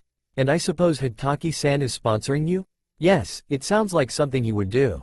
Very well, I hope you enjoy the village. Are you escorting Hinata back to her team now, or are the two of you still doing some work for the Hokage? We were heading back, to-san, Hinata replied. Haku-san is still trying to find his way around, though, so I was telling him about the village. That is good. I wish you well. Don't forget to spare some time to wash up before dinner, Hinata. After all, we are having guests from the capital tonight. We must make a good impression. Good day, Haku, he said, inclining his head as he walked past them. Hinata nodded back, avoiding her father's gaze as Naruto bowed to the man. Hinata's father. I almost forgot that the Hyugas really like being proper all the time. Hinata's just so nice she always accepts everyone anyway. Still, Hiyashi-sama. The man craned his neck around in surprise. Yes, Haku? Is there something you need? Naruto took a deep breath before bowing again. I would like permission to date your daughter. Hiruzen tapped his fingertips together again. He'd been doing it a lot the past hour as Kushina gave him every detail of giving birth, including what Minato had told her about his fight with the masked Uchiha. So, is it Madara, or isn't it? He sighed. I suppose I should be thankful to have even learned this much more than what I did. Naruto will soon be in danger of far more than I ever imagined, I'm sure. Kushina nodded. Yes, he will be, but he'll be fine, I know it, and so did Minato.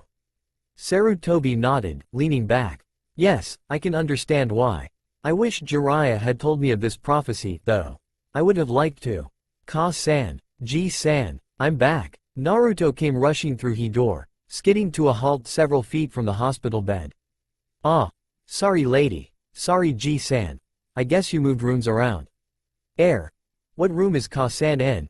Kushina laughed. No, Naruto, you're in the right place.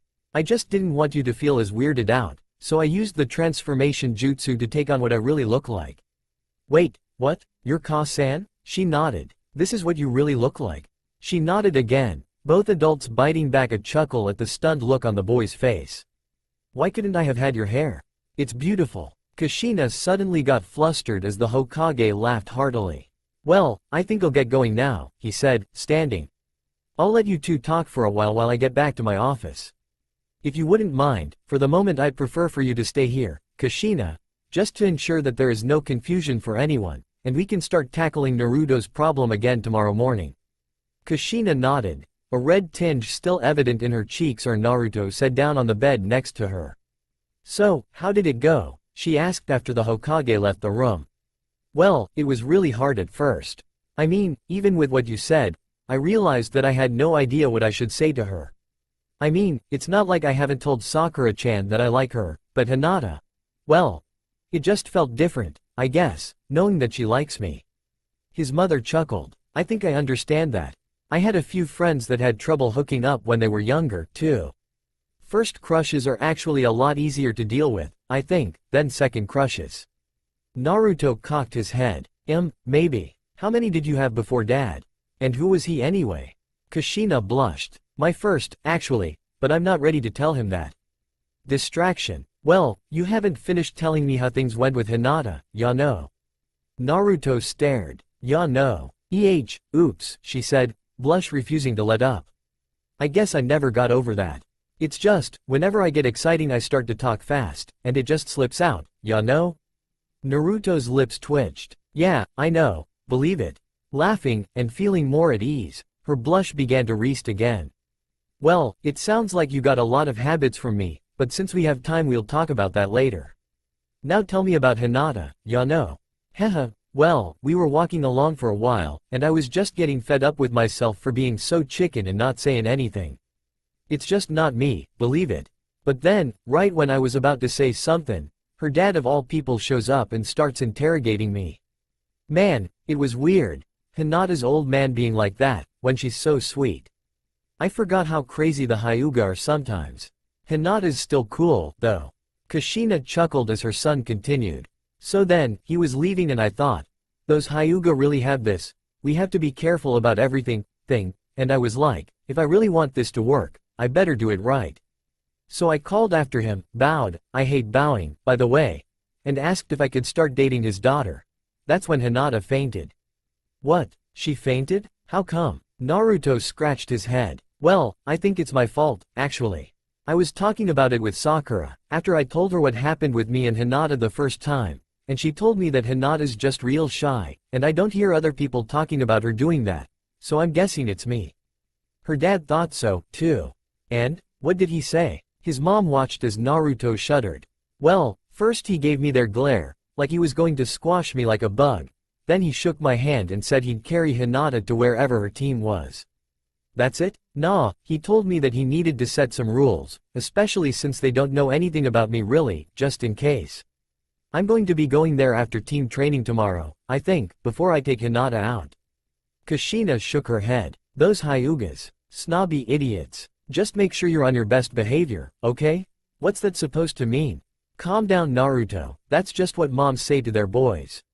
She shook her head. At least, that's what I always thought I'd say to my boys.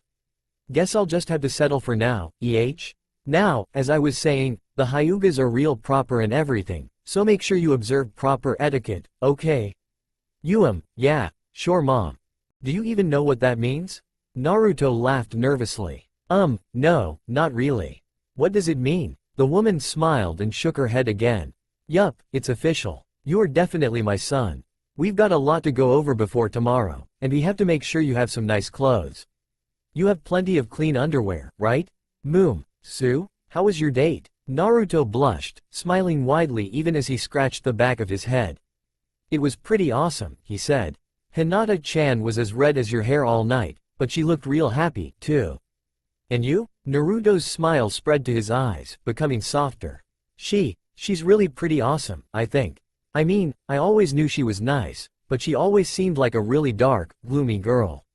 Still, I think no, I know I like her. He looked up. Does it always feel this weird?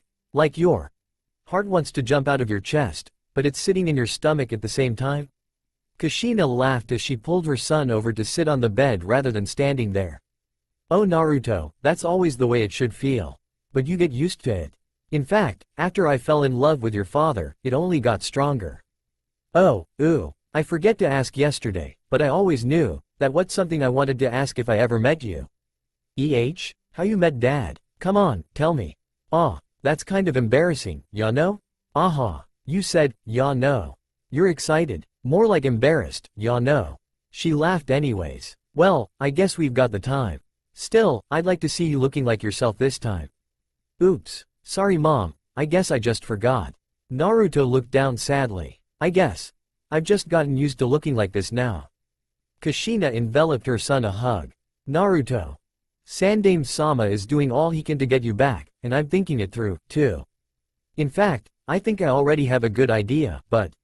What, really? Naruto jumped up, excited by the prospect. Do you know what's going on? You can fix it? I can be back in my body again? Naruto, calm down, ya know. She sighed. It has to do with being an Uzumaki, but I'll wait to explain till Sarutobi-sama gets here. He said he'd drop by tonight, and I only want to go over it once. How about we go over your dad's story first, okay? I don't know yet how to get you back in, but I'm gonna do everything I can to help. Until then, let's just relax and talk, okay? Naruto looked away, drawing in a few deep breaths, clenching and unclenching his hands before speaking again. I'm sorry, Mom. I feel bad, being in Haku's body. I want to give it back to him, but for now we're stuck like this. I just want to say I'm sorry, but then again, if this hadn't happened, I guess we wouldn't get to talk, huh? Well, we would have eventually, but I like this better. Naruto nodded. Yeah, me too. So, how about that story, he said, sitting on the bed again. Can't I see what my son looks like first? Kushina whined. Sorry mom, I forgot. Transform. Kushina looked oddly at her son for a moment. Wow, you really do look a lot like your dad, don't you? Do I? His mother nodded. Yeah, you do. I'm sorry to say that you got my eye and face shape, though. Minato was really handsome. Me? Not so much. Aw come on, Mom. You're gorgeous. I knew it from the second I saw the real you. Didn't anyone else ever tell you that? His mother blushed. Haha, well, actually, when I was younger, my face was quite a bit rounder. When I first came to the village, the other kids called me the tomato. For the next half hour Naruto learned the story of his mother's youth, and the shock of his full parentage. To learn that his hero, the fourth Hokage, was also his father shocked him to no end. It took several minutes of comfort hugs to calm him down when he realized that it was his own father that had sealed the Kyuubi inside of him. He enjoyed the most the story of how his parents fell in love, laughing that his signature color was that of his parents' combined colors. Having transformed so his mother could see what he normally looked like, Kushina chuckled at how interesting life could be. He was deathly quiet as she told him in detail the circumstances surrounding his birth, for once listening quietly as she related the story to him. So this guy, what does he want? The woman's face scrunched up as she considered the question. Really? I don't know. But Minato and I both believe that you are the child of prophecy that Jiraiya heard of, and that man is the one who will try to throw the world into war. Minato gave you the 9 tails as a gift to help you save the world, and to show you that we believe in you. Still, Naruto replied, hanging his head, what if I can't? What if Dad was wrong? Oh, I doubt that, Kushina said jovially. Minato was a very smart man, and his intuition has proven to be right every time I can think of. He believes in you, and so do I.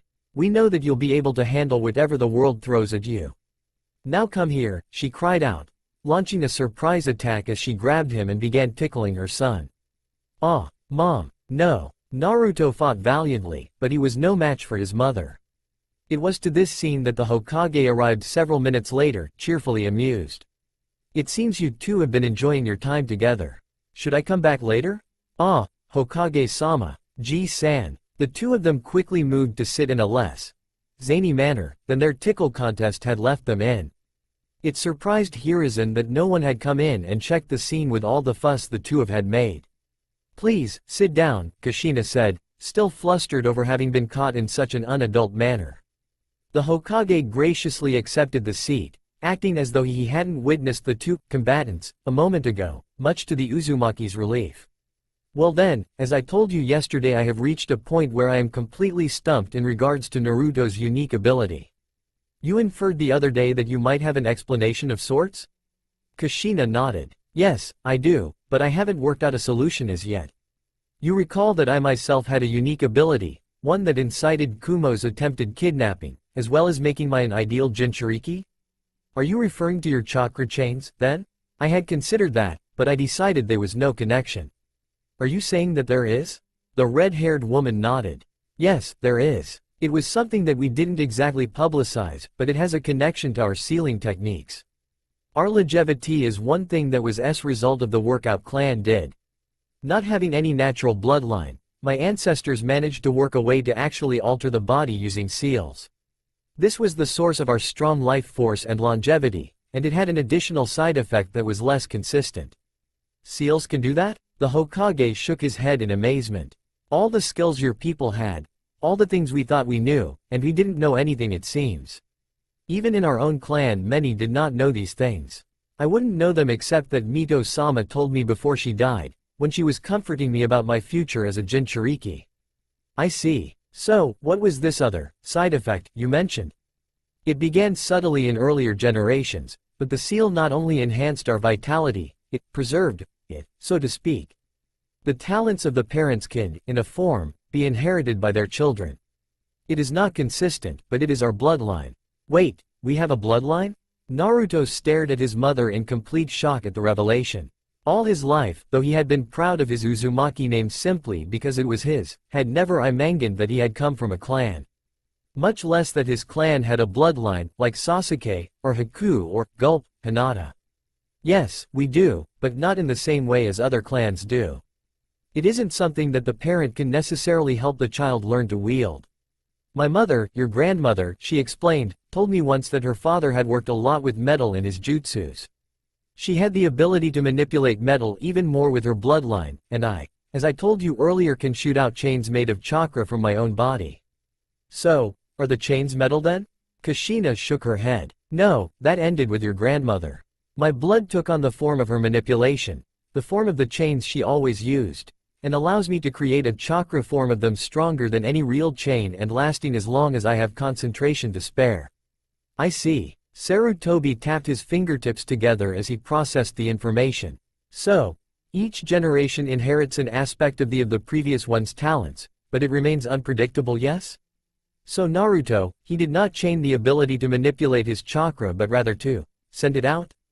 Kushina bit her lip, wagging her head back and forth slightly in indecision. Yes and no. While Naruto's chakra cannot take physical form in the way my chakra can, it rather forms itself into his target. Naruto's bloodline, as near as I can tell, has taken on my ability to push itself out, but instead of being formed, it takes form. Whatever, or perhaps only whoever, he uses his bloodline on, he takes possession and controls it as much as I did my chains. What? The Hokage spread his arms wide, indicating that he was still having trouble grasping the concept, and that Kushina should be the one to try explaining it again. It's like a glass, she said. You, Naruto, are a glass, and you have water, okay. Okay. Right, glass with water, and the water is your chakra. However, unlike a normal glass, you can move around on your own, so if you find another glass you can decide to pour your water into another cup. But doesn't that mean that we get mixed up? No, I would say no. You have complete control of this body, so I would say that, while your water joins in with the water in glass, the water in the glass loses its identity, but because you put yourself in it, you know which bits of water are your own, so you maintain control. Huh, I guess that makes sense. So, how do I get back? His mother shrugged sadly. I don't know yet. I'm trying to figure it out, still. Without you here in me I don't have access to your memories like I do the Kyuubi. Still, this could help us get you closer to getting back in here, and then learning how to use this ability better. No. I don't want to take people over like that. It's wrong. Kushina reached over to hold Naruto's arm but he shook it off, standing up. I just want to be back in my body. It's great being able to see you, Mom, but once I'm back, I'm never taking away someone else's dream again. Naruto. Let him go, Kushina, the Hokage said gently as Naruto left the room. Naruto is a very innocent young man, and it tears him up to be as his is. Let him be, for now. But the look in his eyes, he hates me now. No, he doesn't. He hates himself, he said. I've been watching the boy for a number of years now, and I can tell you that I've only seen the look of hate for someone else once, for a teacher that betrayed him in the worst way. To have someone say they love him, and it be his own mother he has been without for so long? I don't think he could ever hate you. Give him time, and he'll be back. All right, she said, slumping down in depression. But, how can it hurt like that? My son leaving me? The Hokage blinked back his own tears. You know, one of my sons left me, once, he said, but just like Naruto will, he came back, and he was a wiser man for it. We may want to hold and guard our children, keeping them from the mistakes we've made, but one thing you get to learn as a parent is that your children, just like yourself, will go on to make mistakes of their own. Some will be the same, and some will be different. We can't control them, but we can teach them, and give them the knowledge of our own experiences. After that, we pray that they remember the lessons we taught. We give them what they need, then let them loose on the world, and they become their own great men and women, despite all of our meddling. I wish I could have seen him grow up, she said. Well, he still has several years left, the Hokage said, smiling.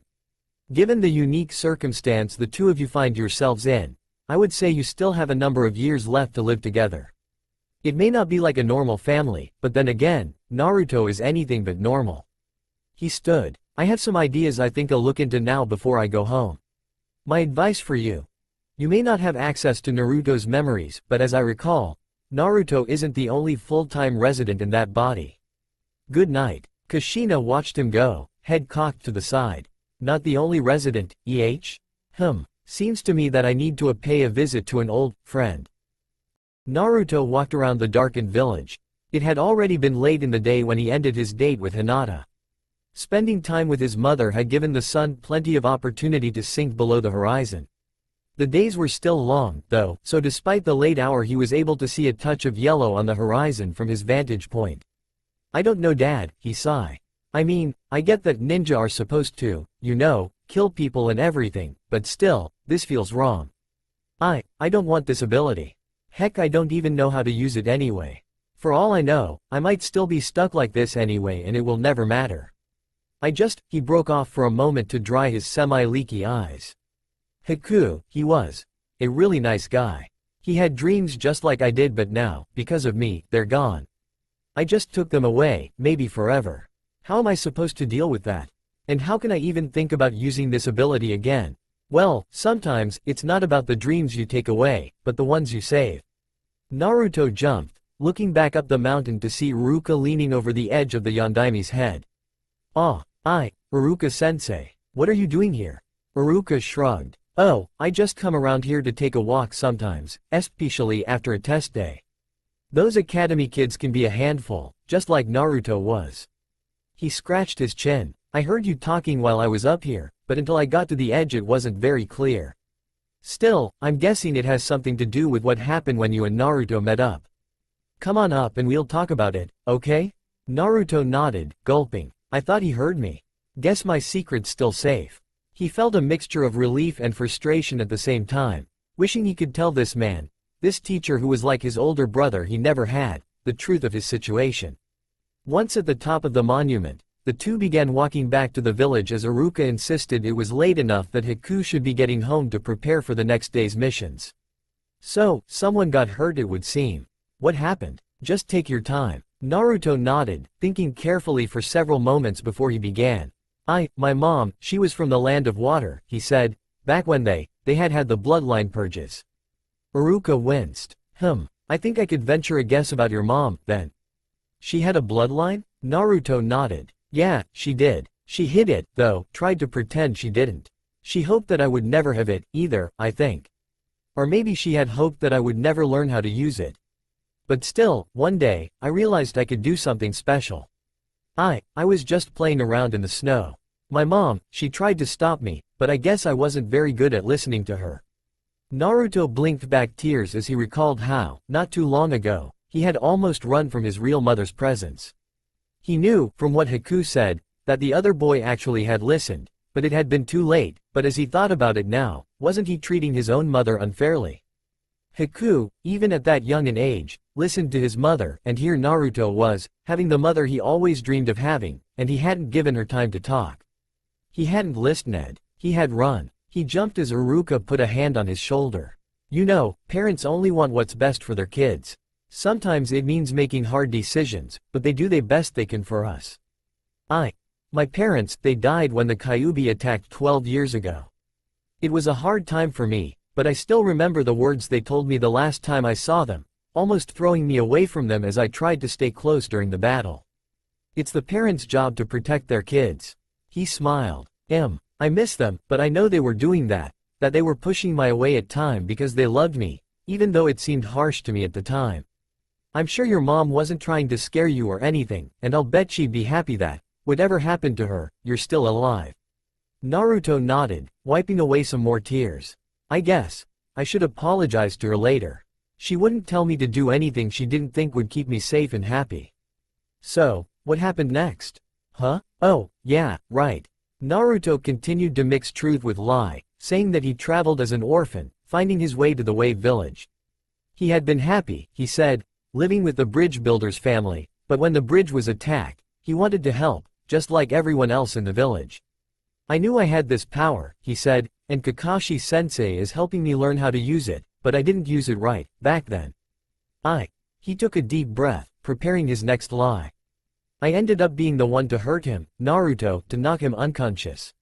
He's in a coma now, because I didn't know what I was doing. Now I've got people telling me I have a gift, a power I should use, but it scares me, and I don't want to take away someone's future like I did Naruto's again. Iruka's forehead crinkled as he thought through it all. He had wondered why the boy went to the hospital so often, now he knew. Guilt. He shook his head. Wait here, just second, he said, walking into one of the late-night stores nearby. Naruto stared at his disappearing teacher, wondering where the man was going, and hoping that, telling the lie as he had, the man wouldn't now avoid him. He didn't want to be living without such a great friend in his life. Iruka hating him for hurting himself? That would be hard. He breathed a sigh of relief as the man came out again. What had he been doing in there? Here, Iruka said, smiling as he broke apart the popsicle sticks. Have one. What? Iruka laughed. Well, I would treat Naruto to ramen when he felt down, but Ichiraku's is closed, so I thought maybe you'd like something icy instead. Naruto's lip twitched, hinting at a grin as he accepted his half of the treat and they continued their walk. You know, Naruto wasn't the kind of guy to hold a grudge. In fact, next to shouting out his own dreams, he actually liked encouraging others. Whatever got him attention really, he said, chuckling. One time he actually painted the Hokage faces, just a few days before he became a ninja. It was quite the sight to see, and I'm still surprised he managed to not get caught till near the end. He was an impressive guy. You thought it was funny? Well, not at the time, but I laugh now, he said. And that's just what Naruto's going to do when he wakes up. He sit up, look around, run away for fear of getting a shot, then hop right back into things, telling you were stupid, forever worrying about whether he would wake up.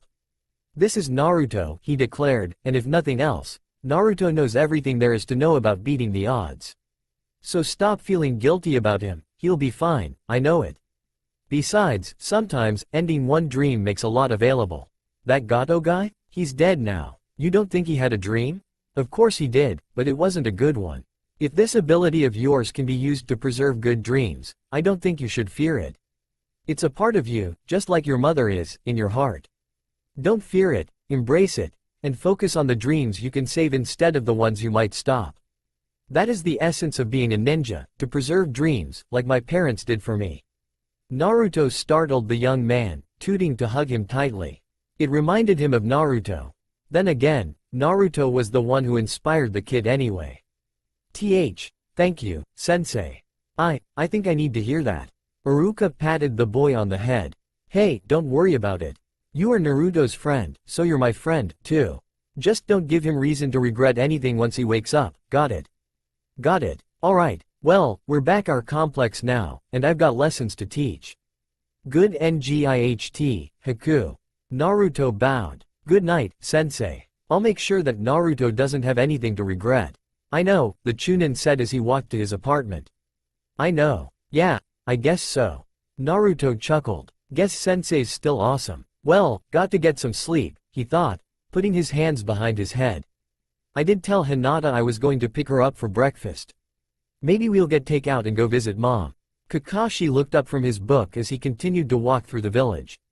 The cool morning air and crisp breeze were very soothing, helping distract him from the guilt that plagued him each time he woke up and his friends didn't. He sighed, trying to lose himself in his book until his ears caught a familiar voice nearby. I bought them for you, didn't I? Just have them. I mean, they are good for breakfast, aren't they? But I really shouldn't. Kakashi lowered his book, raising his eyebrow at the sight of Naruto and Hinata walking down the road. The boy was holding a cinnamon bun out to her, obviously taken from the top of the boxes he was carrying. A breakfast date? Yo, Haku, what are you doing? This isn't going to make you late for our time meeting, he said mischievously. Ah, sensei. I thought you were still asleep at this hour. Why are you up so early? Kakashi fought back the sweat drop. Ma, I'm always up on time. I just have to find good deeds to do is all. And you didn't answer my question. Naruto blushed a little. Hinata blushed a lot, poking her fingers together. Haha, yeah, we are, Naruto replied. Hinata's been great, but even though she likes cinnamon buns she says she shouldn't be having any. I see. You know, Hinata, usually when a boyfriend buys you something, it's a good idea to take it. Shows you appreciate the thought. Boyfriend? Steam began to come out of Hinata's ears as she poked her fingers together hard enough to crack a walnut. Sensei, we aren't that official yet. I just barely got permission from Hiyashi-sama to go on dates with Hinata-chan at all. Kakashi chuckled. Might want to calm down. Wouldn't want anyone to mistake you for Naruto, would you? The boy winced. I hate you, sensei. I think I said the same thing to all three of you, once, didn't I? He shrugged. No matter. Where are you headed, though? Wouldn't it have been easier to stay at the restaurant to eat? The pregnant pause was much heavier than Kakashi could ever have expected. Sensei, did you ever know who my parents were? Yes. Why? Naruto stayed silent for another moment until Hinata gently put a hand on his. The one holding the bun he had been trying to convince her to take. He shook his head as she smiled at him and took the cinnamon bun. Haha, thanks, Hinata, he said before turning back to Kakashi. Back to what you were saying, sensei, Hinata and Ji-san know already, but I want you to know, too. We're having breakfast at the hospital with Naruto, he said. I'd like for you to come. Kakashi scratched his chin. I don't know. We do have a team meeting in a little while, after all. Naruto stared at him, unamused. Haha, well, I guess I could spare a little time to visit Naruto. Here, I'll even take your takeout off your hands, he said, taking the box so Naruto's arm was free. Thanks, sensei. Now, let's go. Kushina was smiling as she read a book the Hokage had brought for her. She was laying on her belly, kicking her legs in the air. She had transformed to her usual body because she had always liked playing with her hair when she read. This had been one of her favorites when she was a child, The Legend of the Uzumaki.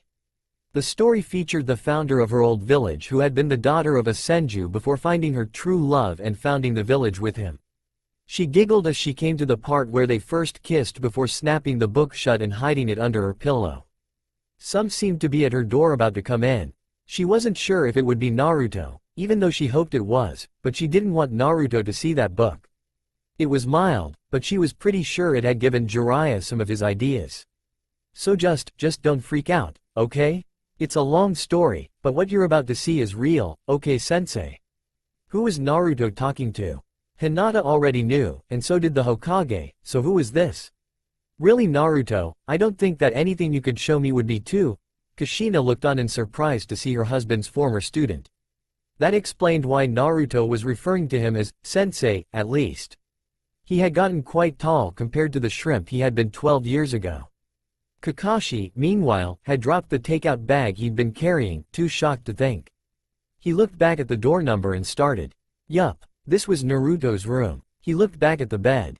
Yup, that was Minato-sensei's wife and Naruto's mom. He pinched himself. Yup, he was awake. He fell over. Yup, he fainted. Didn't expect that, Naruto said from the floor he lay on, takeout box in his open palms. He dived to save Hinata's breakfast at Kakashi's initial shock. Well really, Naruto, don't you think you could have given him more warning? After all, he was Minato's student. He, more than most, would be shocked by seeing me, I think. Kushina shook her head. You really took after me, didn't you? I think it's fine that Naruto took after you so much, Hinata said quietly as a light pink tinge covered her face. I suppose it could have been worse, she surmised. Still, we better get him up. She jumped off the bed.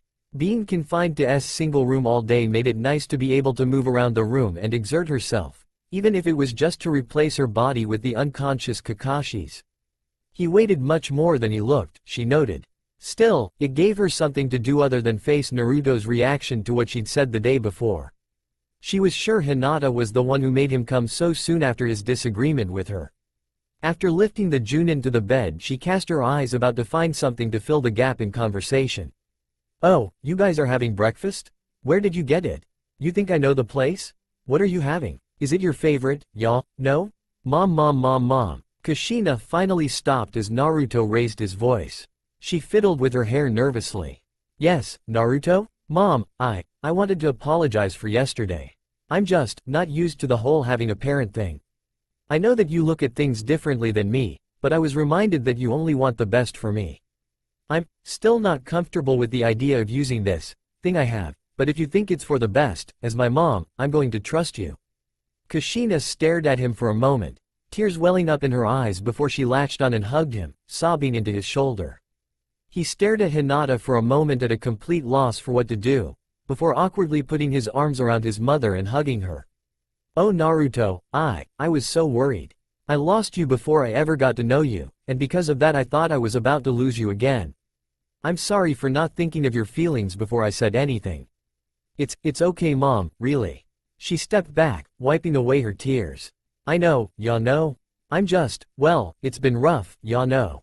I was dead, never expecting more than a few moments together with you, and now I learn I may have my whole life with you again. I still don't know you very well, and once you get your body back, well, that's up to you, but I want to take every one moment I have to get to know my son better. Naruto smiled back at his mother as he replied.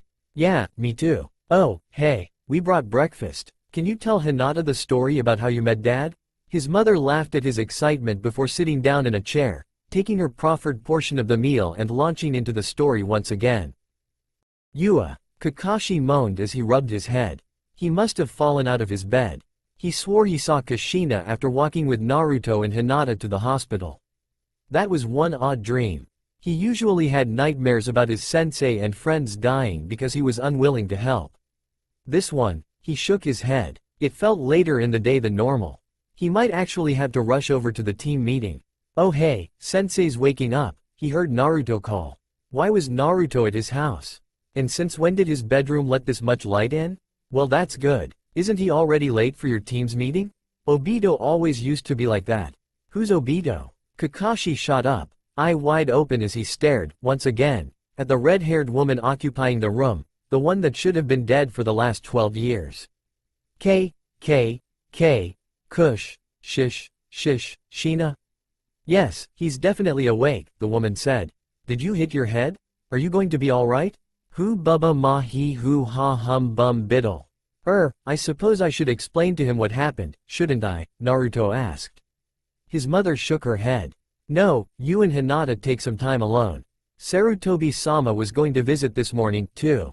I'll start explaining and then the Hokage can confirm it. We'll make sure that he gets to your team later, okay? Alright. Come on, Hinata-chan.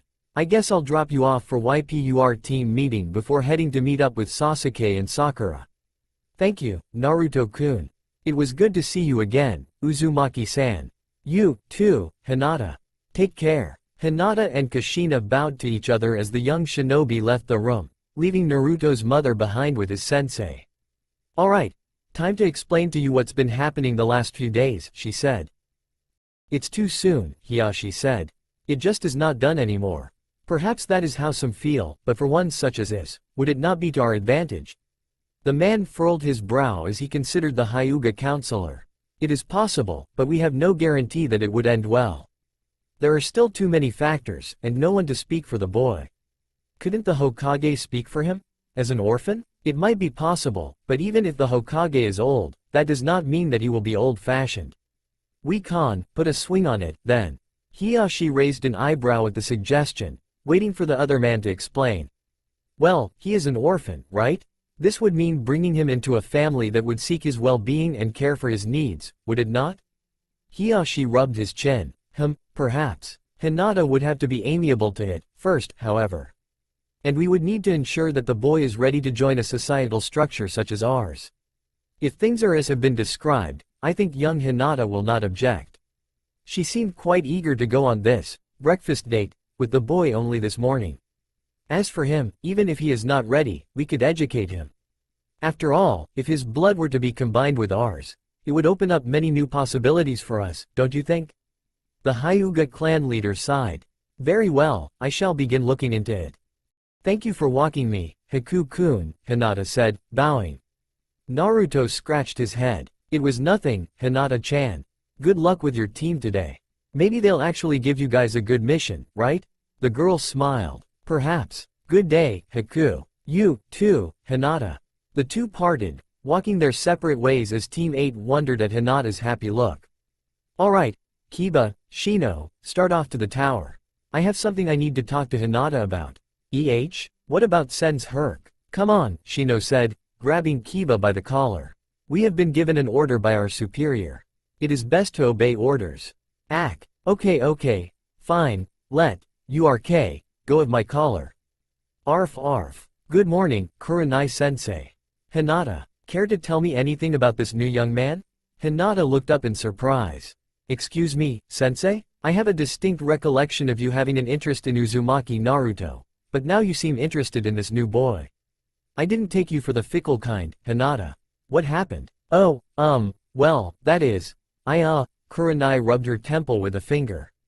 Are you still interested in Naruto, or are you not? Hinata blushed. Okay, and what about this boy Haku? Hinata's blush deepened slightly. How could she tell sensei that she was actually dating Naruto now?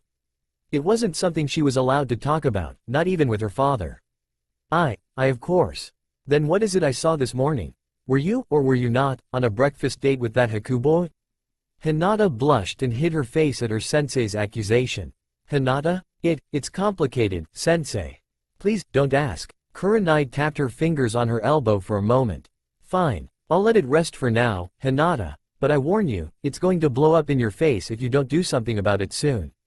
Hi, sensei. Thank you. Kurenai nodded to Hinata's bow. Fine, now let's go catch up with the boys. Hi, sensei. Hey, Haku, where's sensei? And why are you so late? Naruto smiled as he greeted his teammates. Haha, well I guess I just managed to surprise sensei more than he was ready to be. Well, Hinata-chan and I went to have breakfast this morning, but we ran into sensei. After that, I took him to meet a recent acquaintance. He didn't take it well. Recent acquaintance? Since when do you talk like that? Naruto shrugged. I'm trying to make sure that there is enough differences to distinguish me, if you understand what I mean. It's hard, but sensei and I have been practicing. I mean, Hokage-sama, too. They said I need to try and extend it to everyone so that I don't slip up sometimes. Hokage-sama said I can only speak the other way around the recent acquaintance I mentioned earlier, though. Okay, I guess that makes sense, Sakura said, but who's the other person? Naruto scratched his head. I suppose I could introduce you, he said. Yeah, I don't think she'll mind. Maybe tonight after I'm done with training? His teammates nodded. Alright, now I guess we just have to wait for sensei. Not sure how long he's gonna be. Oh, never mind. As Naruto was finishing, they saw Kakashi walking towards them in daze, not even holding his book as he was prone to doing. His one visible eye was glazed over and he kept walking into things as he got closer. Wow, Sakura commented, Sensei looks kind of drunk, don't you think? Shocked, more like. Haku? Naruto grinned uneasily. Hee hee, well, I suppose I might have had something to do with that, but he'll be okay. Right, Sensei? Naruto stared hopefully at his teacher, hoping for validation. The man nodded dumbly. Yuha, yeah, that's right. Naruto gulped. I guess, maybe I can tell you later? It has to do with the person I was going to introduce you to. Sasuke glared at him in his usual fashion before nodding. Sure, I can wait. How's your problem coming, by the way? I'm sorry, Sakura said, putting a hand on Naruto's shoulder. It must be hard, dealing with that. Naruto smiled back gratefully. Thanks. Now, what should we do to snap Sensei out of this? Kushina stood at the familiar bars. The Kyuubi's prison was a little different than it had been when it was within her, but the seal used had been a little different, and the whole essence of the Kyuubi had been inside her as well. She held back her tears at her loss of her family before a gleam, quite similar to Naruto's when he pulled a prank, came into her eye. She turned from the cage, away from the creature that had been refusing to help her and her son. She had another idea, something that would work just as well, if she could find him. Don't worry, Naruto. You'll get your body back, I promise. One way or the other, he will know. Hinata, come here for a moment. Hi, father, came the kunoichi's reply. Wonder what he wanted to talk about. She hoped he wasn't going to change his mind about her dating Naruto, though of course he didn't know the truth of the matter. Talking about her performance was hardly a reason to speak to her in private. He had demonstrated on many occasions that he was willing to extol her weakness in public. She shivered as she considered the possibility of receiving the caged bird seal, as her uncle had. However, since she and Hanabi were girls, it was unlikely.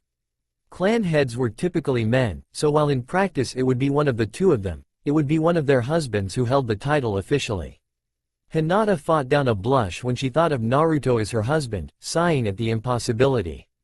Even as he was now, he was an orphan. The clan would want her to marry someone of status, not an orphaned ninja from another country. His loyalties could be too fluid, and he would have nothing to give to raise the status of the clan. Is it correct that Haku has a bloodline? Hinata's eyes revealed her surprise, though she did not hesitate to answer. Yes, father. The Hyudan? Hinata nodded. Yes, it would seem what I've heard is true. He sat for a moment, a small frown the only hint to his thoughts. Do you like the boy? Hinata also fell over. She hadn't been prepared for that question at all.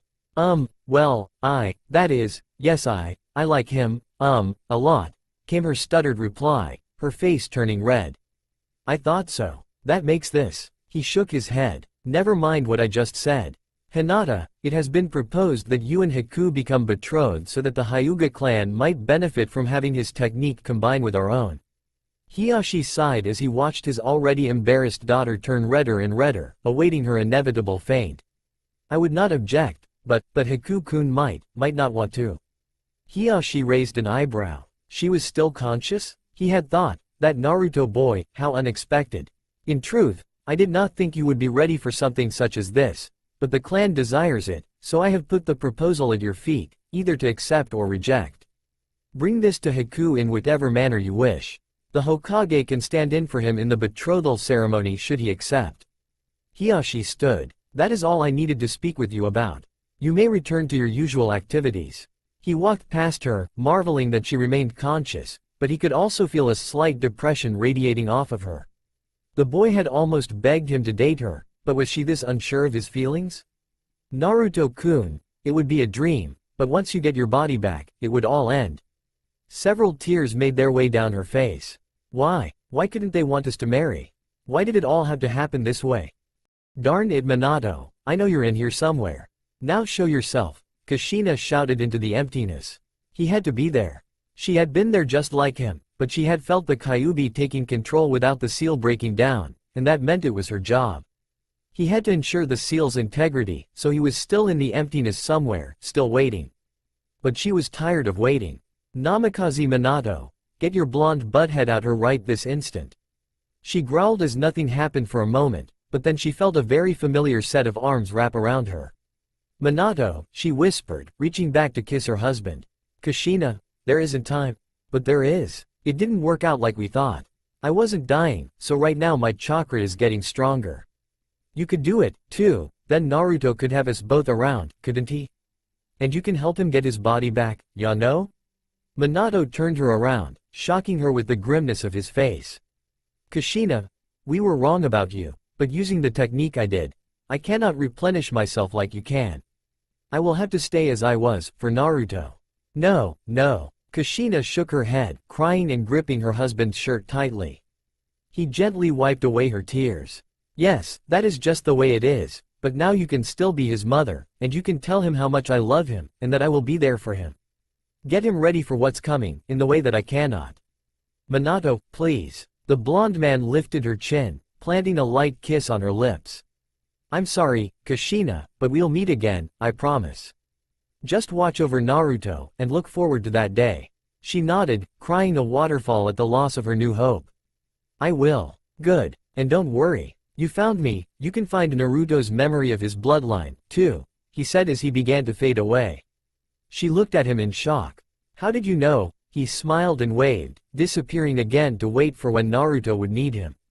Kushina dropped to her knees, crying out in her frustration and sadness for some time before standing once again, wiping away the tears. Alright, Minato, I'm not giving up, then. Like you said, I found you, and you didn't even want to be found. Now I have to find that stupid memory. She sniffed as she began walking away. And I'm going to find a way to be with you again, too, pincushion head. So Haku, Naruto's looking pretty healthy, isn't he? Naruto nodded to Haruka's question as he slowly finished his bowl, smiling in reply as he thought of his mother's healthy appetite. Apparently it was similar to his own. Yes, he is. Hokage-sama says that he believes Naruto will wake up. Things are looking pretty good. Yeah, so what's going to happen to you once he wakes up? Naruto paused. Huh? Well, Genin teams only have 4 squad members, and once Naruto wakes up there will be 5. Won't that cause problems? I can't see Naruto backing down, but I don't see where else you might fit in, either. Crap, I hadn't thought of that. What should I say? Naruto gulped as he came up with a lie. Well, I'm actually already Chunin ranked, he said, knowing that Haku was supposed to be really strong. But Hokage-sama thought being with Team 7 would be a good way to integrate into the village, until Naruto wakes up, that is. Chunin? Really? Iruka whistled. That must have been some master you had back in Wave. Naruto smiled. Yeah, he was pretty strong. Gave Kakashi-sensei a run for his money. What? Iruka was staring. He gave Kakashi trouble? Yeah, he did.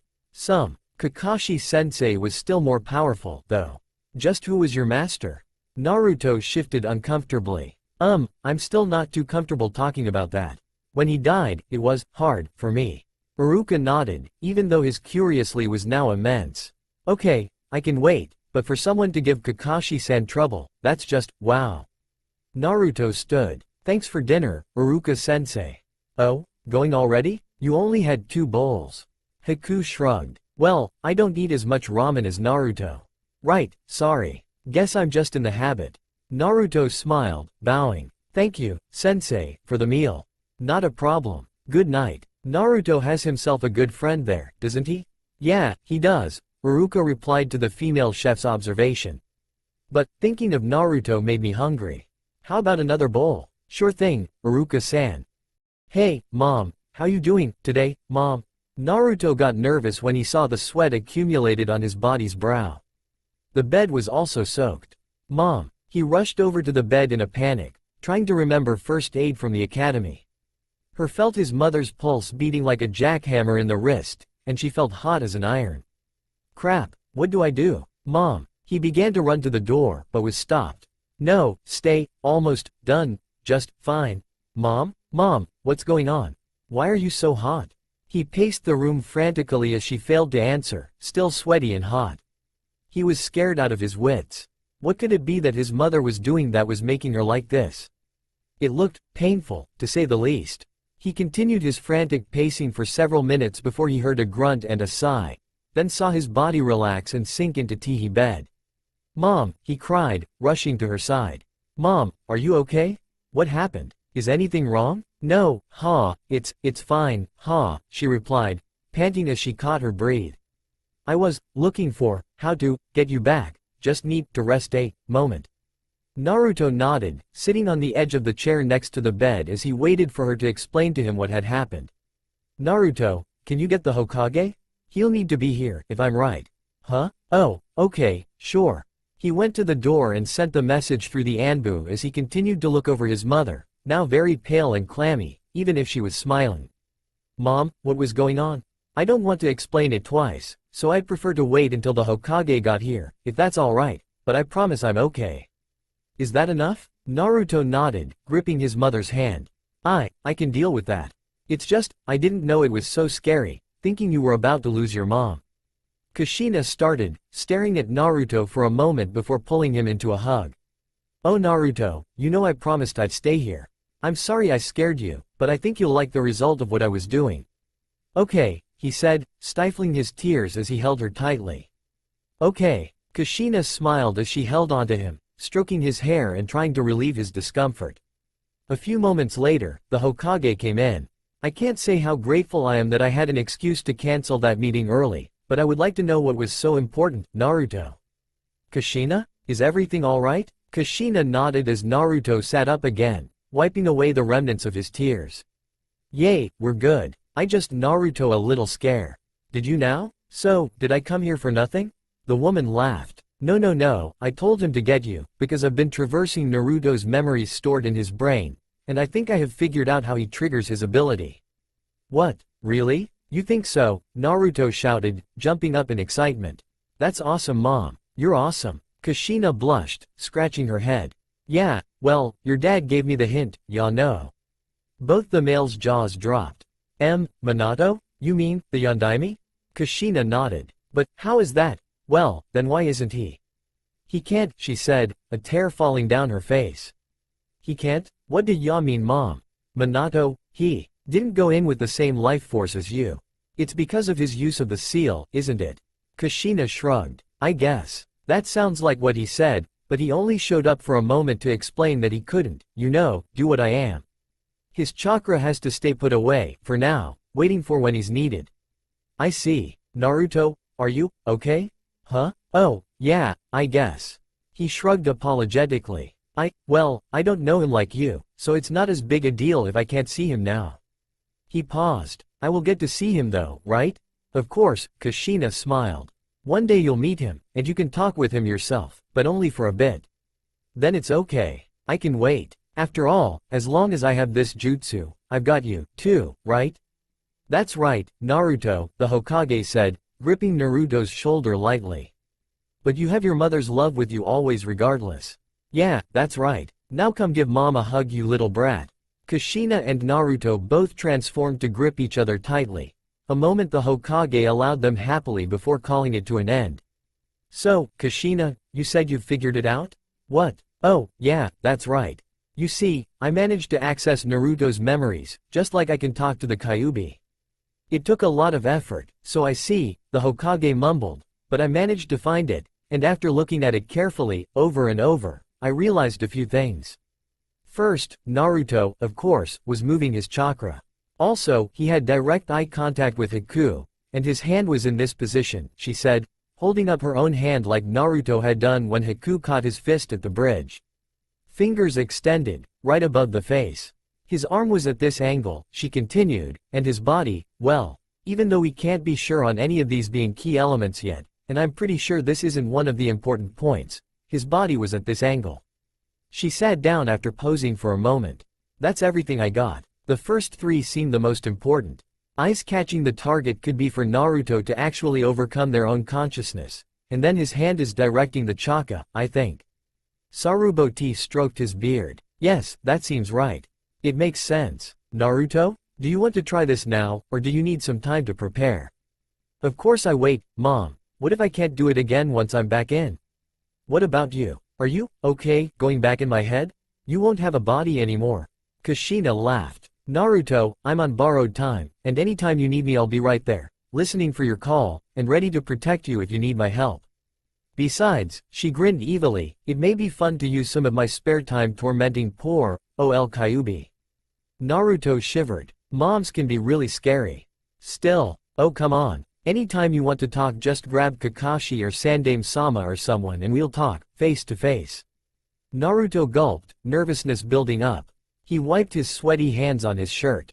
But what if it doesn't work? What if something worse happens? Naruto, sometimes we must leap forward knowing only a little. Your father created many jutsus by doing so. Of course, he prepared as much as he could beforehand, but I believe that we are as prepared as we can be. And I believe in you. Naruto grinned weakly, but gratefully at the old man's words. Thanks, Jii-san. Ready, Mom? Kushina nodded, dispelling her transformation. Ready, she smiled. Besides, it's not like I'm going anywhere. Hey, right, okay, here goes, he said, approaching the bed, looking over his shoulder. You'll catch Haku, right? It really took it out of me last time I did this. He'll probably be confused, too. The Hokage nodded. Of course, I'm right here. Okay, soul transferring jutsu, here we go. Naruto and Kushina locked eyes, gazing intently at each other. Naruto raised his hand and began to pump chakra. His mother immediately corrected the errors in his hand posture and placed it closer to her face. Come on, let's not mess this up, she said smiling, giving him a thumbs up. Uzumaki's don't screw up. Naruto grinned back. Right, we give it our all. That said, he fluxed his chakra, drawing it up and aiming through his arm. Please work, and he shot it out, straight at his face. A few moments later the Hokage looked over as Naruto moaned. That did not feel good. Perhaps not, but at least you weren't out for very long. It's only been a couple minutes. Wait, so, did it work? The Hokage held up a mirror. Naruto stared, touching his face quietly. Wow, she was right. Mom was right. Mothers usually are, the old man chuckled. Hoo-hoo. Yes, Naruto Uzumaki is back. Take that bloodline. Who's the boss now? Naruto continued to celebrate for several moments before another thought occurred to him. Wait, what about Haku? Is he okay? Well, he's healthy, he replied, gesturing to the room's second, usually empty, bed where Haku lay as quiet as a corpse, chest barely moving as he breathed in and out. It may be that the host takes longer to recover than the user, though I venture a guess that you yourself will manage to recover faster each time you use this ability. Yeah, I guess that makes sense. Man, I think I'm gonna be able to sleep in my own bed tonight. Ooh, wait, maybe I can catch Iruka-sensei and get him to treat me to some more ramen. See ya later, Jii-san. Make sure Haku takes it easy till I visit him tomorrow. The Hokage laughed at the young boy's antics as he raced from the room, eager to enjoy the taste of ramen on his own tongue once more. He walked out the door and called for a nurse to help set Haku up properly and inspect him for any damage that Naruto's jutsu might have left in its wake. Its complete effects were a virtual unknown. The nurse frowned as she inspected the boy. Hokage-sama, I don't know what to say, but... She shook her head. I've seen him come to visit whoever was in this room before, completely healthy, but now... Hirazen's heart froze. But now? Well, you see. Oh Naruto, what am I going to tell Naruto? Sorry, but we just turned off the stove. Oh, Iruka-san. What are you doing here? You know we're closed at this time of night. Iruka smiled as he ducked into Tuchi's stall. Sorry, Tuchi-san, but I thought maybe you'd stay open a little longer, just for a special celebration. Celebration? Did you finally get yourself a girlfriend? No, the teacher replied, waving his hand good-naturedly. I just thought you might want to be nice to your best customer. Ayame, who had gripped the pots she was carrying tightly at her father's question, almost dropped them as she looked over the men's shoulders and spied a blonde head. Ah, Naruto. Dad, it's Naruto. What? He exclaimed, poking his head around Iruka. Well, I'll be. It is Naruto. Welcome back to the world of the living, boy. You had us worried. Step on up and we'll get a bowl. Heck, I'll even give you the special, ramen with everything. Alright, now you're talking, old man, Naruto shouted as he jumped up from behind Iruka to sit on his favorite stool. Ah, my old seat. This is great. No kidding. The village just wasn't as bright without you around, Naruto. Yeah, Ayame agreed. I'd been noticing a distinct lack of orange. Hee, Naruto chuckled, scratching his head.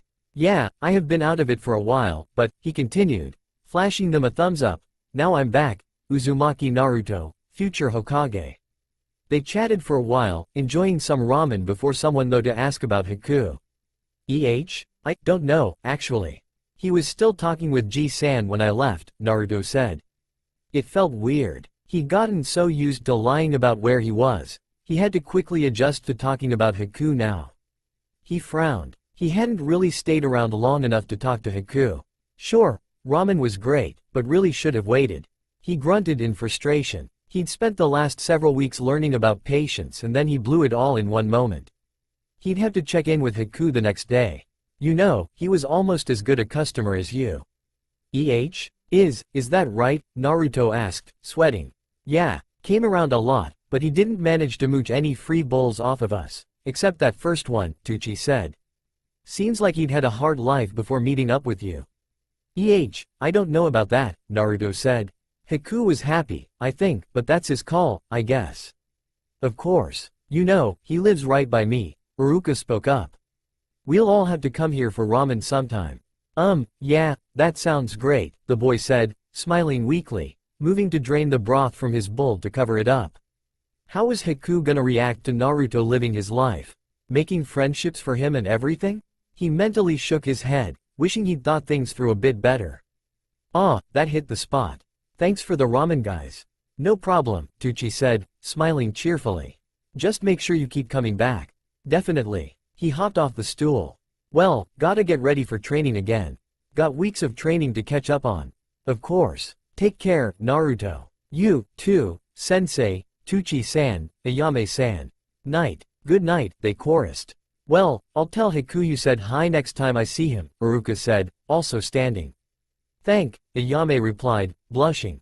See you soon. With that they finally closed up shop, all happy to see their favorite knucklehead up and around again, never realizing he hadn't left them in the first place. The next morning saw Hinata bowing to her father as she left to meet with her team. She seemed her usual cheerful if shy self, but turning inward she was filled with turmoil. She knew just as well as Naruto that he could be stuck in the other boy's body.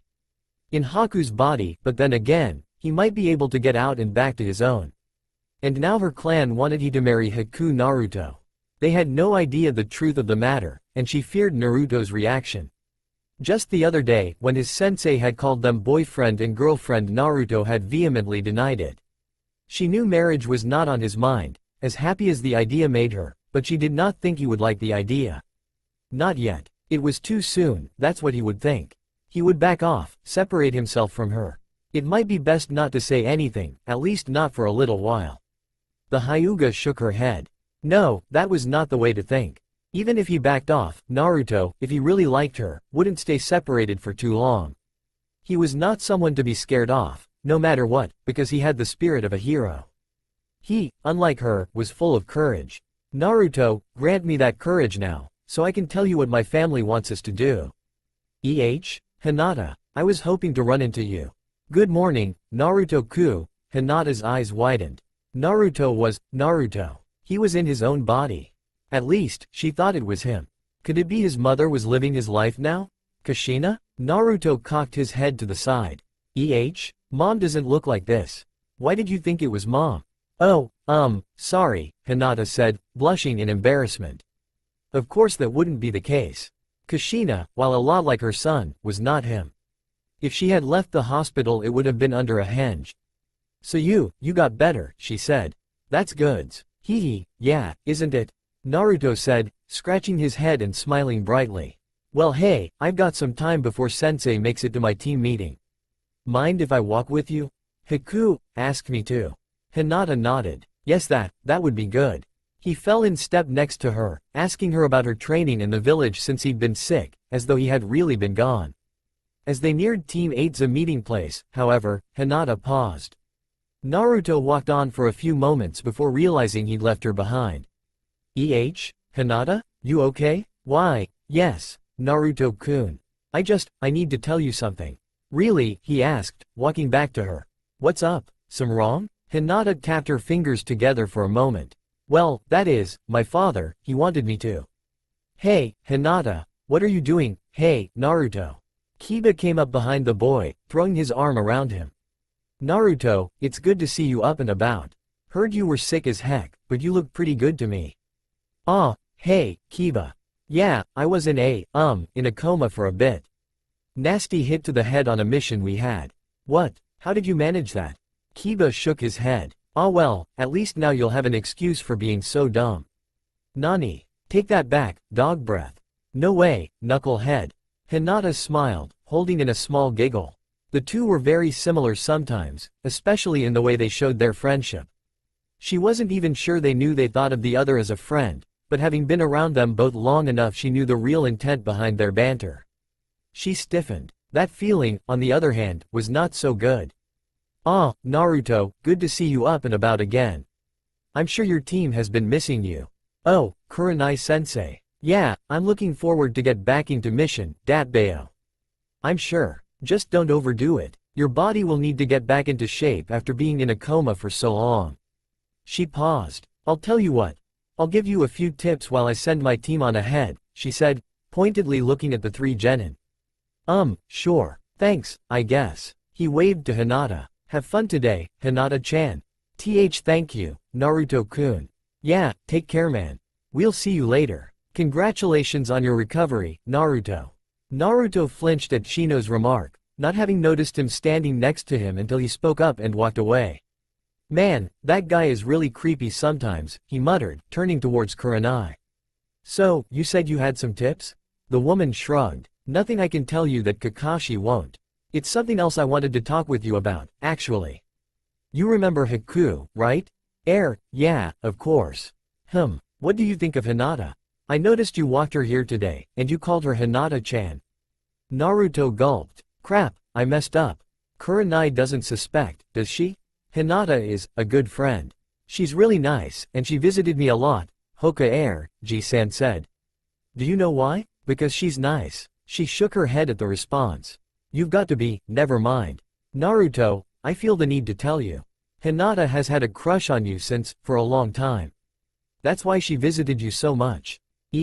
Really? Naruto asked, thinking how awkward it was to pretend he didn't know this, but relieved she hadn't caught on. Yes, really. She has wanted to tell you for a while, but never managed it, and now her family is pushing for a relationship with this Haku boy. She stared right into his eyes. I don't know Haku, but I know he's hiding something.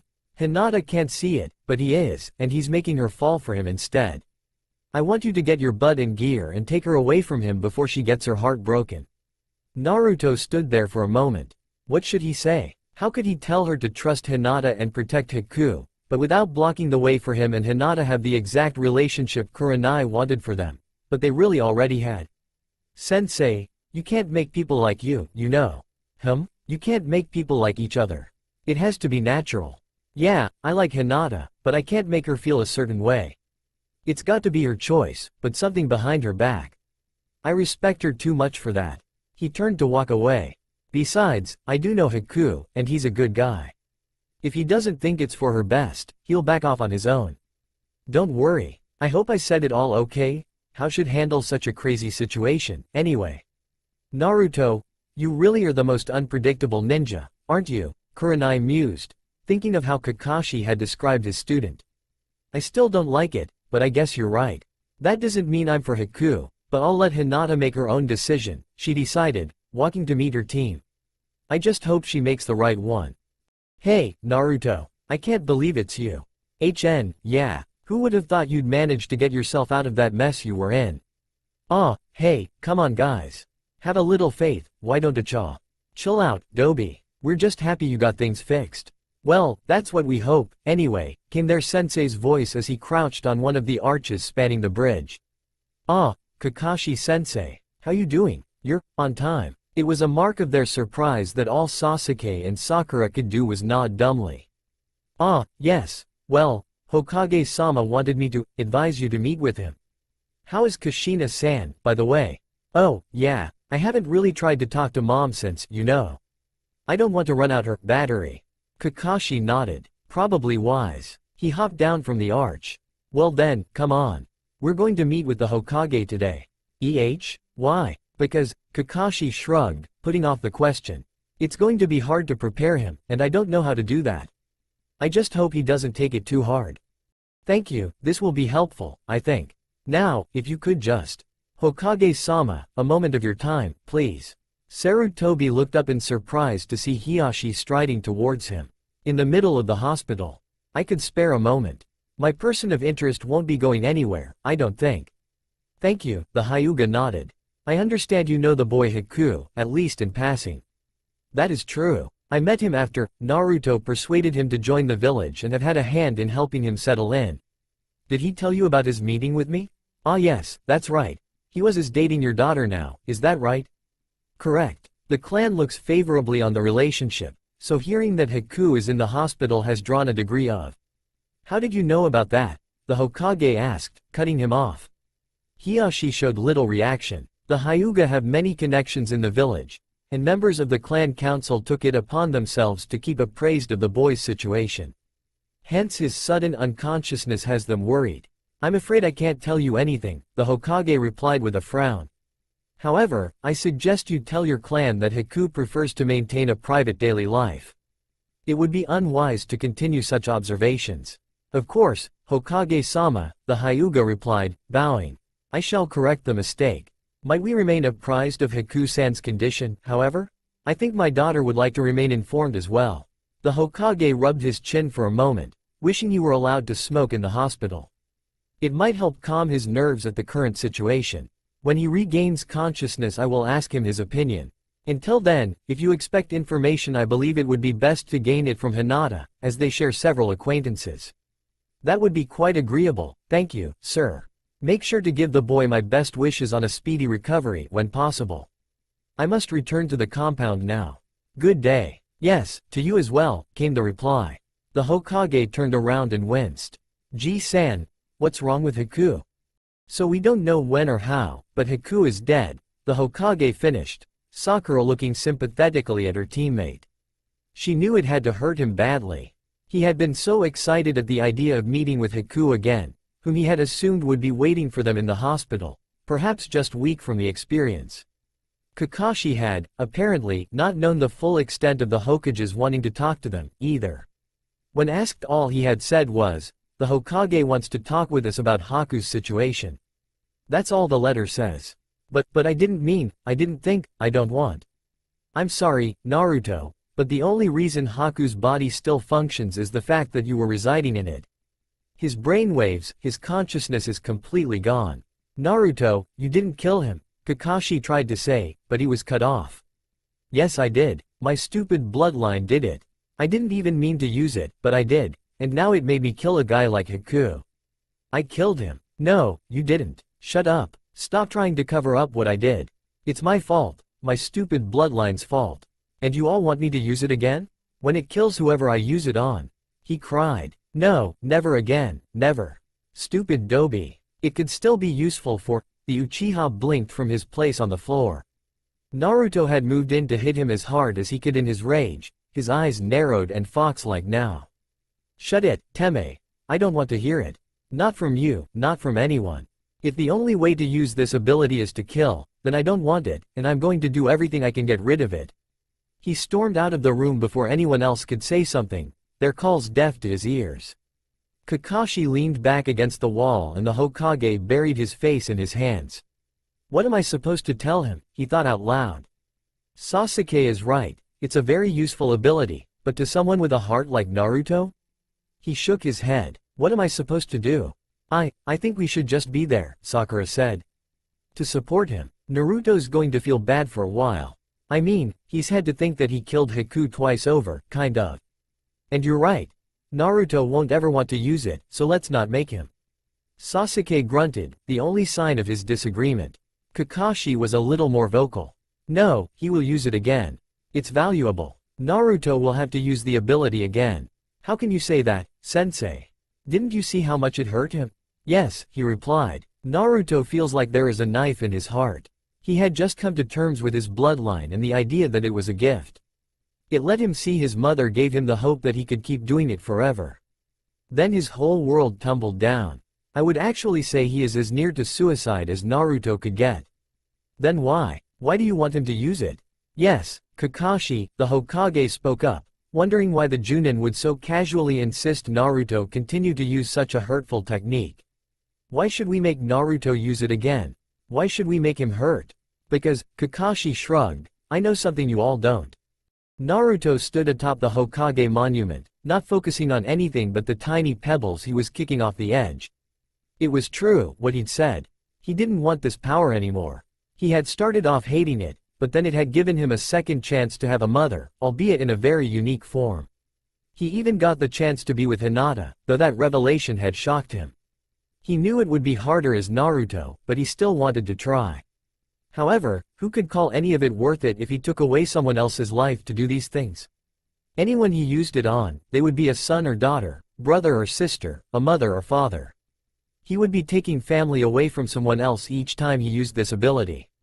He clenched his fist. He knew this path would condemn his mother, once again, to live only in his head, waiting for the proper time to appear, but it had been a good few weeks, that time he'd managed to have with her, and the happiness he'd felt. Now that he'd tasted it, it didn't feel right to take that away from another. Naruto flinched as he felt movement near him. The boy had hoped to stay alone for a good while, thinking of a way to tell his mother his decision. That was going to be the hard part. It wasn't telling Sensei that their work had been for nothing, or telling Hinata that she wouldn't be dating Hiku anymore. That part was easy. It was getting permission again that would be hard. It wasn't telling everyone they would never get to see him use such a powerful technique again, no matter what. It was telling his mother goodbye, and condemning her to wait. But now someone else had to show up and stop his thoughts. He turned, ready to growl and make them go away only to stop. Sensei? He turned around again. Go away, Sensei. I want to be by myself. Ma, take it easy, Naruto. I'm bringing good news. Naruto barked out a laugh. Good news? In the middle of all this? What, are they making me Hokage early? Or maybe Hiyashi-san already found out and he's happy that the village's most hated genin is gonna date his daughter. Even better, Kakashi replied, giving his student a one-eyed smile. PFT, yeah right. Well, you'll think I'm just trying to make you feel better, but when I say you didn't kill Hiku, I really mean it. Shut up, really. Remember, I was there when it happened, but I saw something that no one else did. Doesn't matter. There was a mist. You couldn't even see me and Hiku, so stop giving me crap. No, really. If it wasn't for you, Haku's body would have been completely dead. I don't know how, but when you activated your bloodline, Haku's spirit was already gone. Yeah, that's right. You said Hiku grabbed your hand and that was the last thing you remembered before blacking out. Well, he was stopping you to save Zabuza, but his soul left his body, putting itself between me and the demon of the mist. That would have been his body, and he would have been too far gone to say anything. But, miraculously, his spirit was there for a moment before it faded away. He got to see before he died that Zabuza cared about him. That was thanks to you. Why didn't you tell me that before?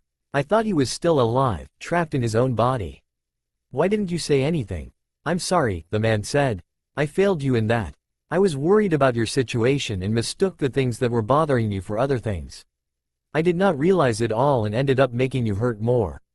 Baka-sensei? Kakashi didn't offer a rebuttal. It doesn't matter. I still took his life away, even he was gonna die. You just proved it. My bloodline forced out his spirit. I don't think so. The fog was already lifting when you guys did that, so my Sharingan caught a little bit of it. It looked to me like he was using his bloodline to transport himself at the same time that your bloodline held his body in place.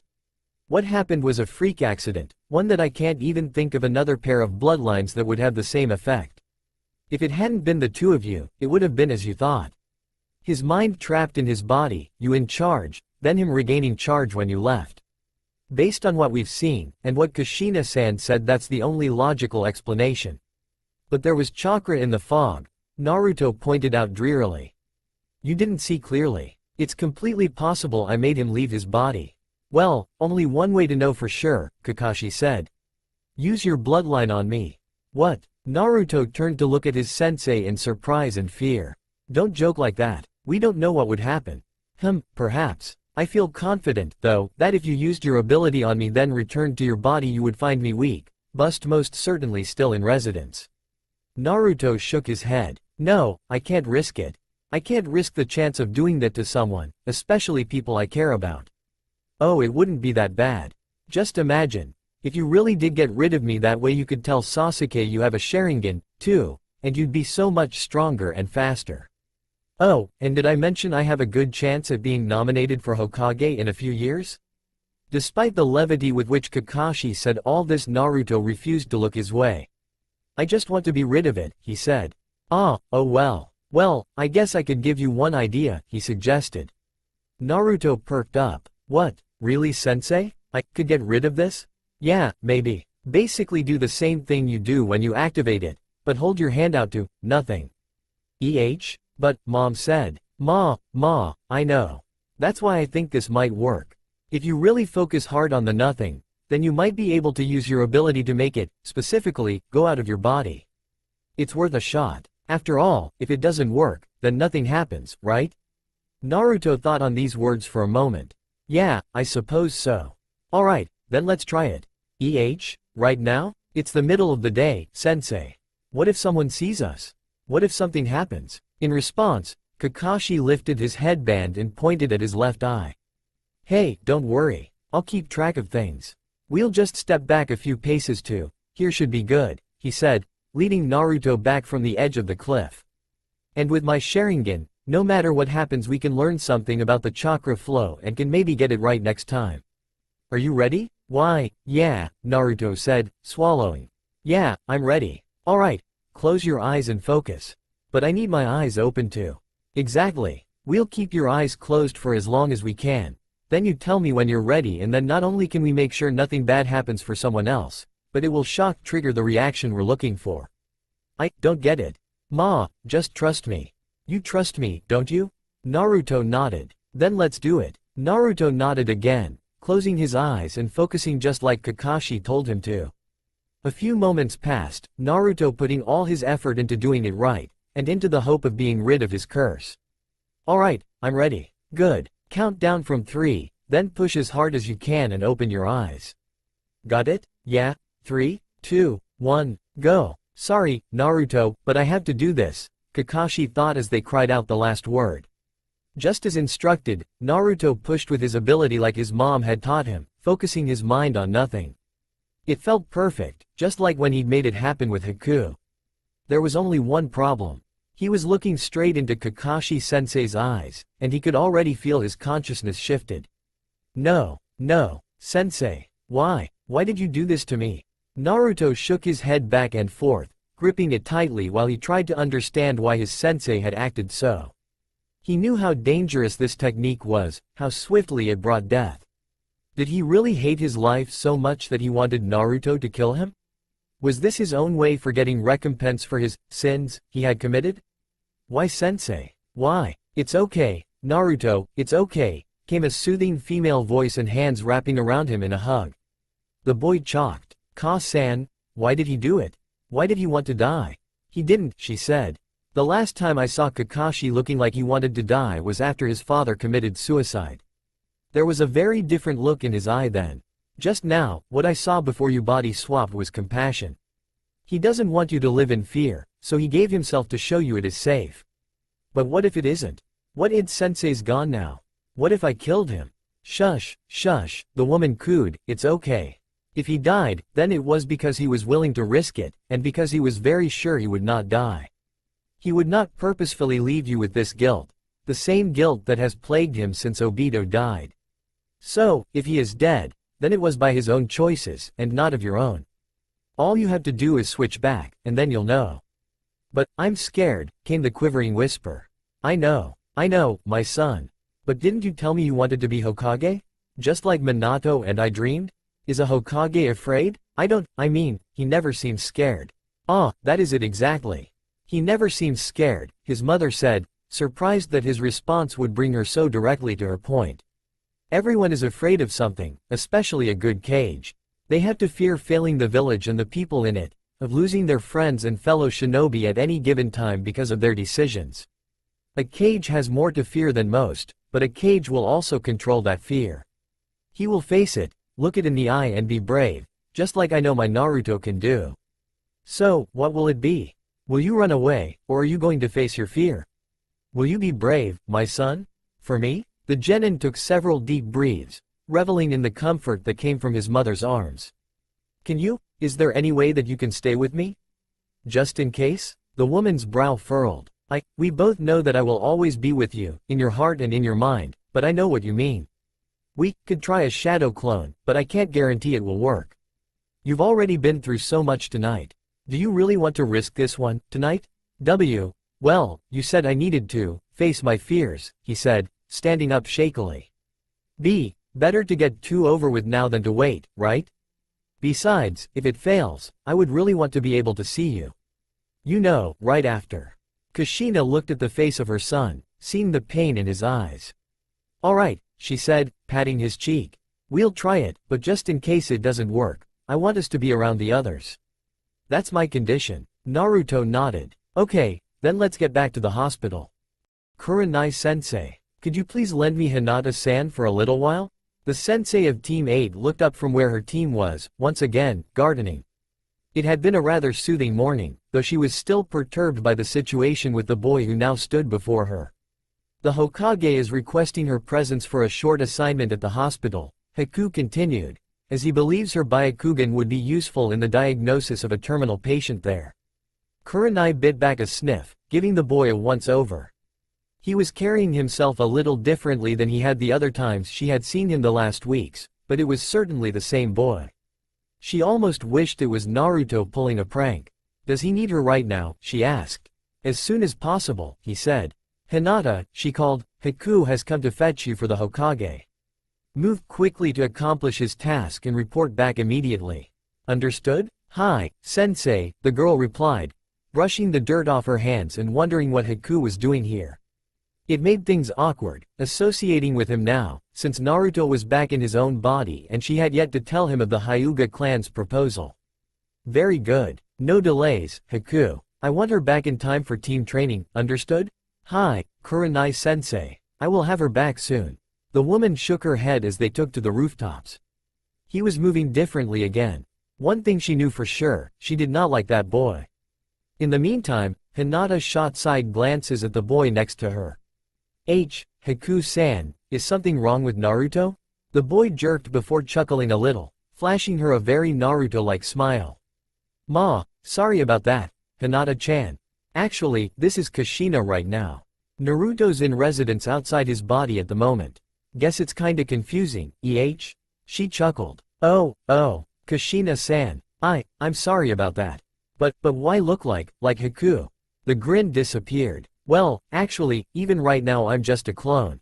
I want you with Naruto while we get something figured out because I don't know what he wants will work, and since I'm in his body I thought it would look odd to have two Narutos running around. I see. But why go around as Haku? The mother's face darkened more. That is why I want you to be there for me, son. Naruto-kun. Hinata launched herself into Kakanaru's arms, gripping him tightly. The boy stumbled in shock as his girlfriend appeared, then saw Haku walk in behind her. So that's where you disappeared to. Mom tell you what happened, then? Hinata nodded, taking a step back held his hands. What do you think? Her grip tightened before replying. I think that Naruto-kun is very kind-hearted, she said, and I am proud that such a kind and compassionate person thinks that I am worth their time. He gave an odd smirk. It was equal parts pained, embarrassed, and proud. Nah, you're totally worth it. And you're probably the nicest person I know. From what I've seen, I think I agree, said non-clone Kushina as the other hanged to look like herself. But that isn't the point for right now. Here is an, Sasuke, Sakura, you all are aware of the possible, soul-wiping. I guess you could say, that Naruto's ability may do. Kakashi also made you aware of his theory concerning that. As I'm sure I've noticed, Kakashi is no longer in residence. The woman scowled. While I admire his tenacity and clear thinking, I have to say I am upset with how he has gone about proving his theory to Naruto with his tricks. Now, however, is the moment of truth, and we are here to make sure Naruto has all the support he needs, just in case. Are you ready, Naruto? She asked, turning towards her son. He nodded. Alright, Sasuke, Sakura, each of you get behind a body and be ready to catch. Hinata, I want you next to Naruto in case the shadow clone idea doesn't work. Everyone moved to their places, the genin adjusting their stances for their subject's size and weight. Naruto? Yeah, here we go. Body switch jutsu, he said quietly, locking eyes with his body. An instant later Sakura was helping him to stand on his own, Hinata following up with a hug. Do we know, yet, he asked unsteadily. Well, the shadow clone works at least, came his mother's voice as she smirked at him. Not that we know if the memories will transfer like with normal shadow clones, but at the very least I can maintain consciousness. Talk with me in your mindscape after I dispel and we'll see on that, son? Why, yeah, he smiled weakly. But, Kakashi-sensei? They turned to the bed that Sasuke and the Hokage were lowering the Junin's body onto as the tension mounted. Well, I don't think he'll be able to tell us on his own for a little while. Remember, your jutsu takes a bit out of you, though you, at least, are recovering pretty quickly. If Kakashi was right. Hey, Kakashi. Obishio's late again. Everyone jumped at Kushina's shout. Now leaning over Kakashi, she had put her hands to her mouth, funneling the scream almost straight into the ear of Minato's once student. She huffed in disappointment. Darn it, that always worked when he was a Chunin. Kushina? You do remember that he ended up acquiring Obishio's lateness, yes? Well of course, but some habits. Die hard, ma, came the man's voice. Still, sorry I'm late. Guess it worked, Team 7, dismiss? Naruto dropped to his knees as he clutched his heart. His girlfriend continued to hold him tightly as his breathing came quicker. So didn't kill him? No, Naruto-kun, he's fine. Isn't that great? The boy let out a loud, crazy, maniacal, but relieved laugh that turned into a sob. Sakura and Sasuke gave him a hug and a pat on the shoulder respectively before leaving. His mother joined Hinata in hugging her son while the Hokage sat and waited. You see, Naruto? Kakashi took a risk he felt sure about, and he was right. You are not at fault for Haku's death. It wasn't your fault, see? It's all better now. Naruto nodded and hiccuped into his mother's hug as he began to calm down, the stress finally fading away. The Hokage cleared his throat and the three shinobi turned to gaze at the Hokage. Yes, this is very good, and I am happy, Naruto, that things are working out for the best. However, as we don't know how long Kushina will be here, being a shadow clone and all, I really think we should discuss the matter of the Hyuga's engagement proposal. Now, I am of the opinion, he continued, not noticing the looks of confusion on Naruto's and Kushina's faces, nor the deep blush on Hinata's own. I am of the opinion that we should find some way to refuse. After all, what they have seen is the boy Haku dating Hinata, not you yourself. Even if you felt you were ready to make such a commitment, I do not see any way whereby we could pass it off without giving away the true nature of Haku's identity. Ji-san? The Hokage broke off at Naruto's questioning statement. Yes, Naruto? What are you talking about? What I think he is talking about, said Kushina, now sporting a wry grin, is that the Hyuga have seen Hinata going on dates with Haku, and have put forth a request that Haku be engaged to Hinata to be married in some years' time. Is that right? Hinata meeped and fainted. Never mind. I think we have our answer, she giggled as the Hokage raised an eyebrow. Has Hinata not spoken to you about this yet? Naruto shook his head. Well, I must apologize to her when she awakens. Yes, that would be good, Kushina managed to say between giggles before sobering up. And though I must say I like the idea, I'm with you. I don't see how we could really pull it off. Oh, Naruto, could you stay with Hinata while I talk with the Hokage? Her son nodded as he placed Hinata onto an empty bed. Good. Don't worry, we'll be right back. Naruto scratched his head as the two left the room, wondering why they weren't asking his opinion. He turned to gaze at the sleeping Hyuga. Hinata was pretty, but beside that, which didn't really matter, he really liked her now. She might be shy a lot of the time, but she was very kind and considerate. She always listened to him, no matter how trivial a thing he was going on about, and she really would listen, too. Not just pretend, but listen. Still, this was marriage. Were they really trying to set her up this fast? Was she ready? He was pretty sure he wasn't ready, but at the same time, if not him, who? Who would they try to set her up with next if he didn't accept? But it was really for Haku, so how could he? He wasn't even sure he could use Haku's body again because it was just that. A body, a corpse, a husk, a nothing. It felt, well, he wasn't sure exactly how it felt besides odd. Was it wrong to use Haku's body, if it meant he could be closer to Hinata? And then there was the things Sasuke always said, that if you had an advantage you should use it. He wasn't great, but hadn't he been training with Haku's body? It gave him a new skill set, and his ability in general could have a lot of uses for pranks, he thought, giggling. He shook his head. No, when he became a genin he swore off his old prank. He wasn't a kid anymore, but a ninja. A shinobi of the Leaf Village. And, Hyuga Hinata's potential fiancé. He might not be ready, but he'd be darned if he left them marry her off to someone he didn't know. She was too nice a person to be shoved into someone she didn't even know. Naruto-kun? He looked down, realizing that he was holding her hand tightly. He began to let go, but she gripped quickly, as if pleading for him to not. He smiled down at her. Hey, Hinata. Feeling better? The girl blushed and turned away. Hinata, what's wrong? I didn't tell you. I should have, but I was too scared and confused. I really like you, she said, tears beginning to lightly stream down her face, and I would like to accept father's proposal, but it's for Haku and not you. If it had to be as Haku, I would still accept, but I know how hard it is for you and I didn't want to be a burden on you. I am ashamed that I would. Stop it, he said firmly. Hinata, you don't have anything to be ashamed about, no matter what your clan says, or your dad, or even Jii-san. Sure, you might be a little weird and dark and gloomy when people first see you, but you're totally awesome. You're the nicest girl I've ever met, and you deserve to live your life how you want, not having some stupid arranged marriage where you don't even get any say. Oh, then I guess, she began, not looking at him. Yeah, tell your father, I accept. Hinata's head whipped around to stare at him. I accept, he said, tightening his grip. I'm not ready to get married, he gulped out, but you're my friend. My girlfriend, and I really care about you, too. So I'll be darned if they make you marry someone you don't want to. But, Haku. Bodies. Naruto shrugged. I'll get used to it. But I help my friends, and I never go back on my word, he declared, huge smile on his face as he stood giving her a thumbs up, though after a moment he wavered. And I promise, Hinata, I will do my best to love you, so you have a husband you deserve. Hinata cried, rising to hug her boyfriend, her Naruto, and so grateful to him for making what she knew was a huge sacrifice, that is, continuing to use Haku's body, in order to be with her. She wondered when the last time was she'd been so happy.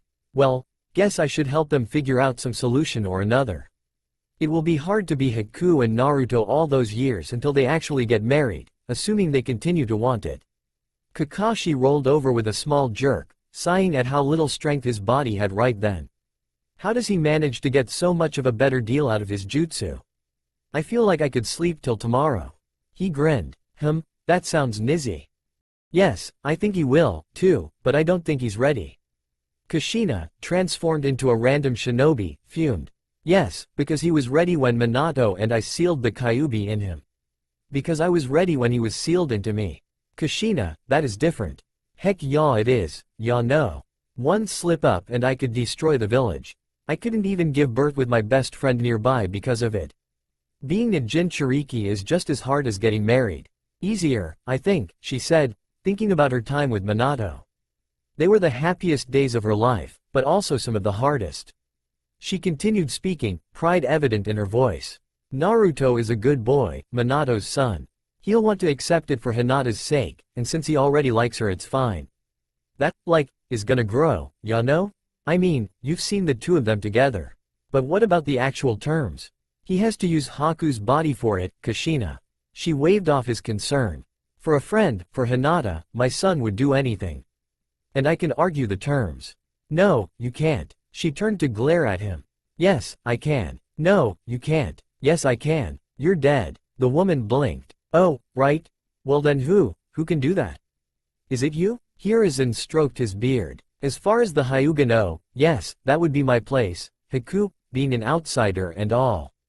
However, Naruto's guardian, as you should know, is Jiraiya, and he can be hard to track down. We've discussed how obsessed he is with tackling the issue that is Orochimaru. Kushina shook her head. He always was stubborn. Still, how can we get him back? Install, not to mention, for the time until he gets back? The stalling is easy. It's Chunin exams next week. I'll tell them he wants to wait until the exams are over and Hinata and him can talk about it undistracted. That should give us about a month, assuming Hinata can make it. Of course she can.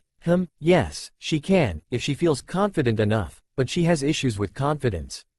She'll get better. She is dating my son, after all. They chuckled. Yes, I suppose she is. On the other matter, I'll start sending out feelers. Hopefully Jiraiya is close by and catches on to one quickly. Then we can arrange for Haku to be under his responsibility and have them arrange it. Assuming, as you so confidently state, that Naruto accepts. Of course he will. I already told you. Hokage-sama, Ibiki-san wants know why. Whoa. The impulsive Chunin carrying the message to the Hokage tripped on a raised floor tile, sending him tumbling into the Kushina clone. Ah, CRA. Poof. The Chunin looked around. Wasn't there a lady here? The Hokage lowered his hat to cover his eyes. Well, I guess we'll have to finish this conversation later, Kushina. I hope this isn't about the Chunin exams. I told Ibiki already, he's the best for making sure everyone in the room is really ready to advance. Poor man Stills feels responsible for his brother. Still better get it on with, he thought, helping the confused Chunin to his feet. At least this has a simple solution. Hiyashi-sama, the Lord Hokage, announced the branch member as said Kage entered the Hyuga leader's office. Hokage-sama, please, have a seat, he said, gesturing to one of the cushions that sat in front of his desk. To what do I owe the pleasure? Well, Hiyashi, Haku has had some time to think over your clan's proposal, Sarutobi began. Hiyashi raised an eyebrow. Some time, you say? Meaning, he knows that the Chunin exams are coming up, and Kurenai is planning on putting her team into them.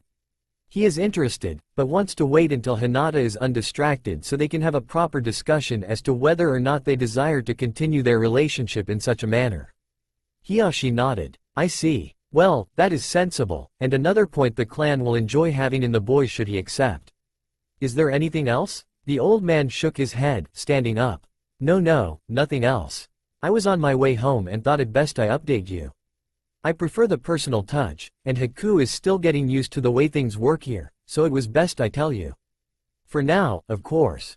Good evening, Hiyashi. Good evening, Hokage-sama. The Hyuga head continued to stare at the door intently after the other man had gone, tapping his fingers together in front of his face in deep thought. There is more he isn't telling me. Something about Haku. Why are they really waiting until after the exams? Why delay rather than just say yes or no, now? Could it be something to do with the Uzumaki boy? After all, Hinata did like him? He felt a headache coming on and stood up.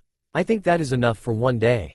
I can finish planning the next stage of Hanabi's training later. And Hinata? In the Chunin exams? Perhaps I had better talk with Kurenai again to check on Hinata's progress. With these thoughts filling his head, he headed warm up some soup and head to bed. His wife always had enjoyed a bowl of soup before sleep.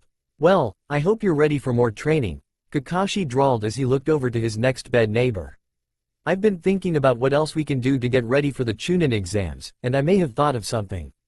Whueh? Naruto slowly blinked from his seated position. It had been late enough, and emotionally draining enough, that he had opted to stay at the hospital. Not to mention he'd wanted to make sure his sensei revived more fully recovered. I said, I have some plans to keep getting you three ready for the exams next week. Particularly yourself. Really? He asked. Kakashi nodded patiently as Naruto woke up. Yup. Now, I have an errand or two to run, so I'll meet you at our usual team meeting spot. We'll do a mission, and from there we'll discuss training. Naruto grinned sleepily. Sensei, he mumbled before falling back on the bed. Kakashi rose up, beginning to exit before Naruto's voice floated through the open room again. Ka-san says not to visit with your friends too long, or she'll, whatever, zzz. Kakashi paled. Right. Sorry Obito, Rin, it will be a short visit today. Even with a short threat, she's still too scary. So, we'll be in the Chunin exams after all. Sasuke mused from his perch on the railing. Good. It will be a good test for us. Are you sure? Sakura asked hesitantly. I'm not sure I'm ready for this, she said, pulling at her hair nervously. Well hey, Sensei says we are, and that he's gonna give us more training, too, so why not? Besides, you are the smartest of us, right? Sakura mumbled incoherently in response as Sasuke nodded. Yes, it should be a good opportunity. The three turned in shock to see their sensei on time again. What? He asked, as though nothing were unusual.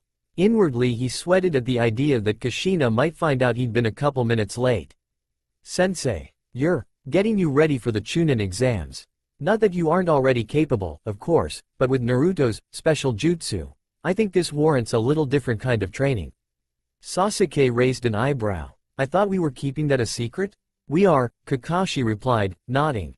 But we think we've come up with an explanation that might work.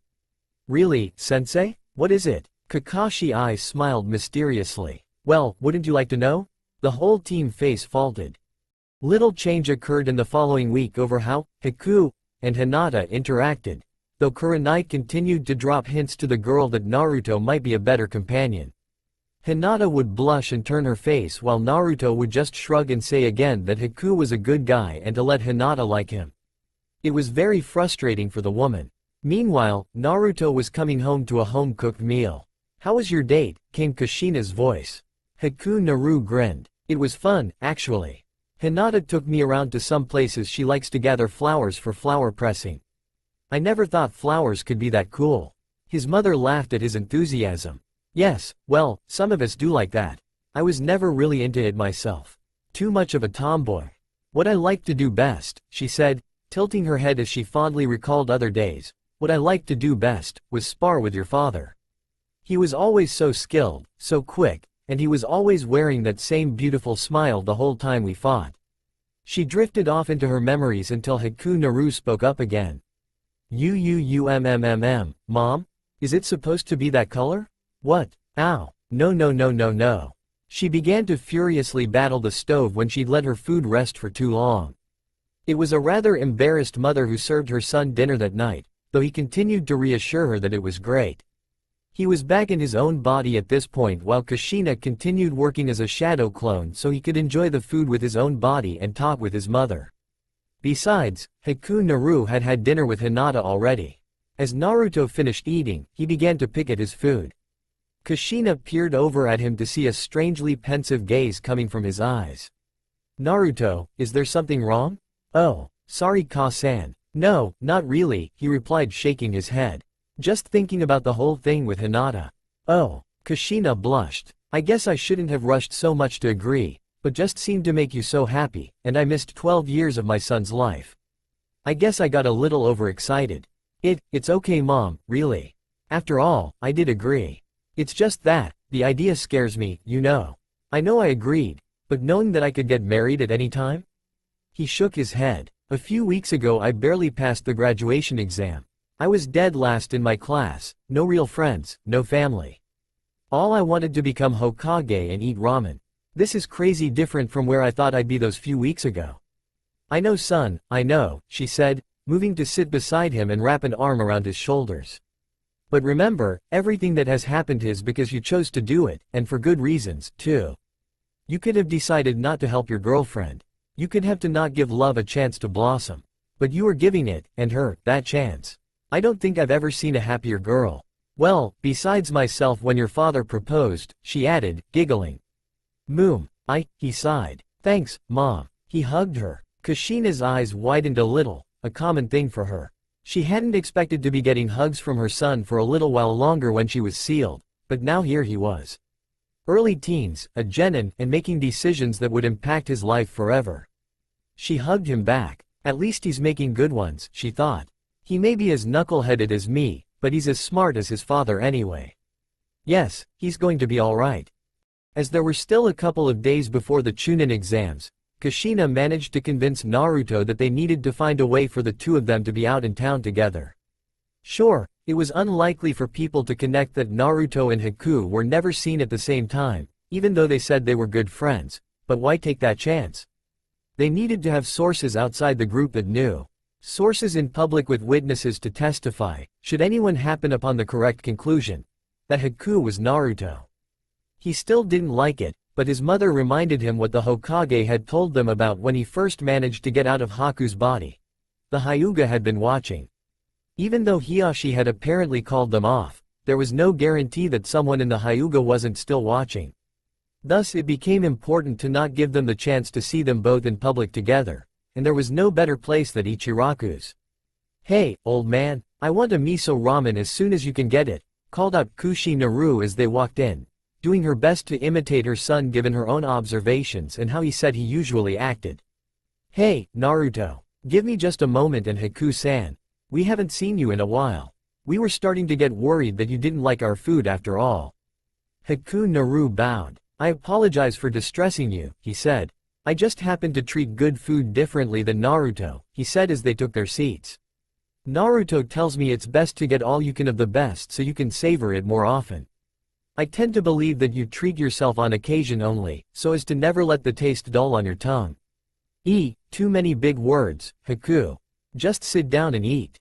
Tucci laughed at the boy's antics. "Of course, both philosophies have their places, but I think my wallet likes Naruto's best." "Of course, Tucci-san," Haku Naru replied, nodding. He looked around in confusion. "Tucci-san, why does your daughter seem to be missing?" Kushi Naru almost shocked. "Now, why didn't I notice that? Darn it, Kushina." Despite her temporary panic, Tucci didn't seem to think anything was out of place as he prepared their meals, along with a bit extra for the additional helpings he knew Naruto would order. "Ayame? Well, believe it or not, she's on a date right now." Ayame-chan's on a date. With who? Iruka-san. The costumers sat in shocked silence. "Iruka-sensei," Haku Naru said slowly. "With Ayame-ch-san?" Tucci nodded as flies seemed to collect in Kushinaru's mouth. She hoped she was playing her part well. "Yeah, they're second, actually. I always wondered if he was coming here for more than just the food," the man mused. "I guess you being out of it for a while and coming back made him decide that it was now or never," he said to Kushi Naru. "You'd think a shinobi would have the guts to ask a girl you, though." He chuckled as he handed them their bowls. Kushinaru's eyes lit up as he dug into the bowl, managing to mumble out a sentence. "Well, if it's Iruka say then that's fine." "Yeah," Haku Naru nodded dumbly. "I guess so." He smiled. "Well, I suppose I should congratulate him later. What time will they be done with their date?" Tucci shrugged. "Before the dinner rush, I hope. I suppose I should just be glad he has the day off to take her out in the afternoon instead of evening in the first place." "Yes, that is good fortune." Haku Naru nodded as he lifted his bowl. "To Iruka and Ayame. May they enjoy their date and be back in time for dinner," he said and took a sip of the broth. Kushi Naru spluttered with laughter before sharing the toast, and they went back to eating. "Alright, are you ready, Naruto?" "Yes, Mom. You have all the scrolls you need?" "Yes, Mom. You have that extra shuriken I got you?" "Yes, Mom. Mom." Kushina paused in her rundown of Naruto's pack and blushed. "Sorry, guess I'm just a little nervous." She sighed. "I always dreamed of sending you to the academy, and now you've already been through, and I'm sending you to the Chunin exams." "It's cool, Mom, it's cool. I'll be fine. I've got Sakura-chan and Sasuke Teme with me. We'll be good." He scratched at the back of his head. "Honestly, we will. Still kinda wish you hadn't told me about the written test, though. The survival portion will probably be easier." "Maybe," Kushina said, shrugging. "It depends on who's in charge of that portion of the exams. In fact, when Minato was in charge that one time, he had Hokage-sama do the written test, and he all these questions about shinobi history and famous battles and I'm going now. Bye, Mom." "Aw, wait, She dropped her outstretched arm as her son ran out. "Guess I overdid it. Too excited, ya know." The mother raised her eyes to look out the open door again. "Well, guess I need to make a couple appearances as Haku around the village after the next exam starts. That should really help with Naruto cover. Still, I wish he'd. Love you, Mom, bye for real now." Kushina started out the open doorway in surprise, a smile slowly working its way onto her face, her eyes wet. "I love you, too," she whispered. "Good luck." At the exam, Naruto and Hinata treated each other as normal as possible. Naruto's teammates also did not let on any hints of the two's new relationship. Even so, Kiba mentioned that Hinata had been spending a lot of time with this new shinobi, Haku. He tried to get Team 7 to tell him more about him, but they deflected his questions. "Aw, come on. The guy's dating my teammates. Why can't you tell me anything?" "Haku's a private person," Sasuke said. "He doesn't like to be talked about." Yeah, whatever. What about you, Naruto? You've been around him a lot." What makes you say that?" Naruto began to sweat a little. "Well, besides seeing you guys having ramen the other night, Akamaru and I can smell him on ya." Well, yeah, I was the first guy he met here, so we hang out and I show him around. But why not ask Hinata? Ask Hinata? Kiba raised his eyebrows. As bad as she was around you before Haku came around, I'd rather not put her through that.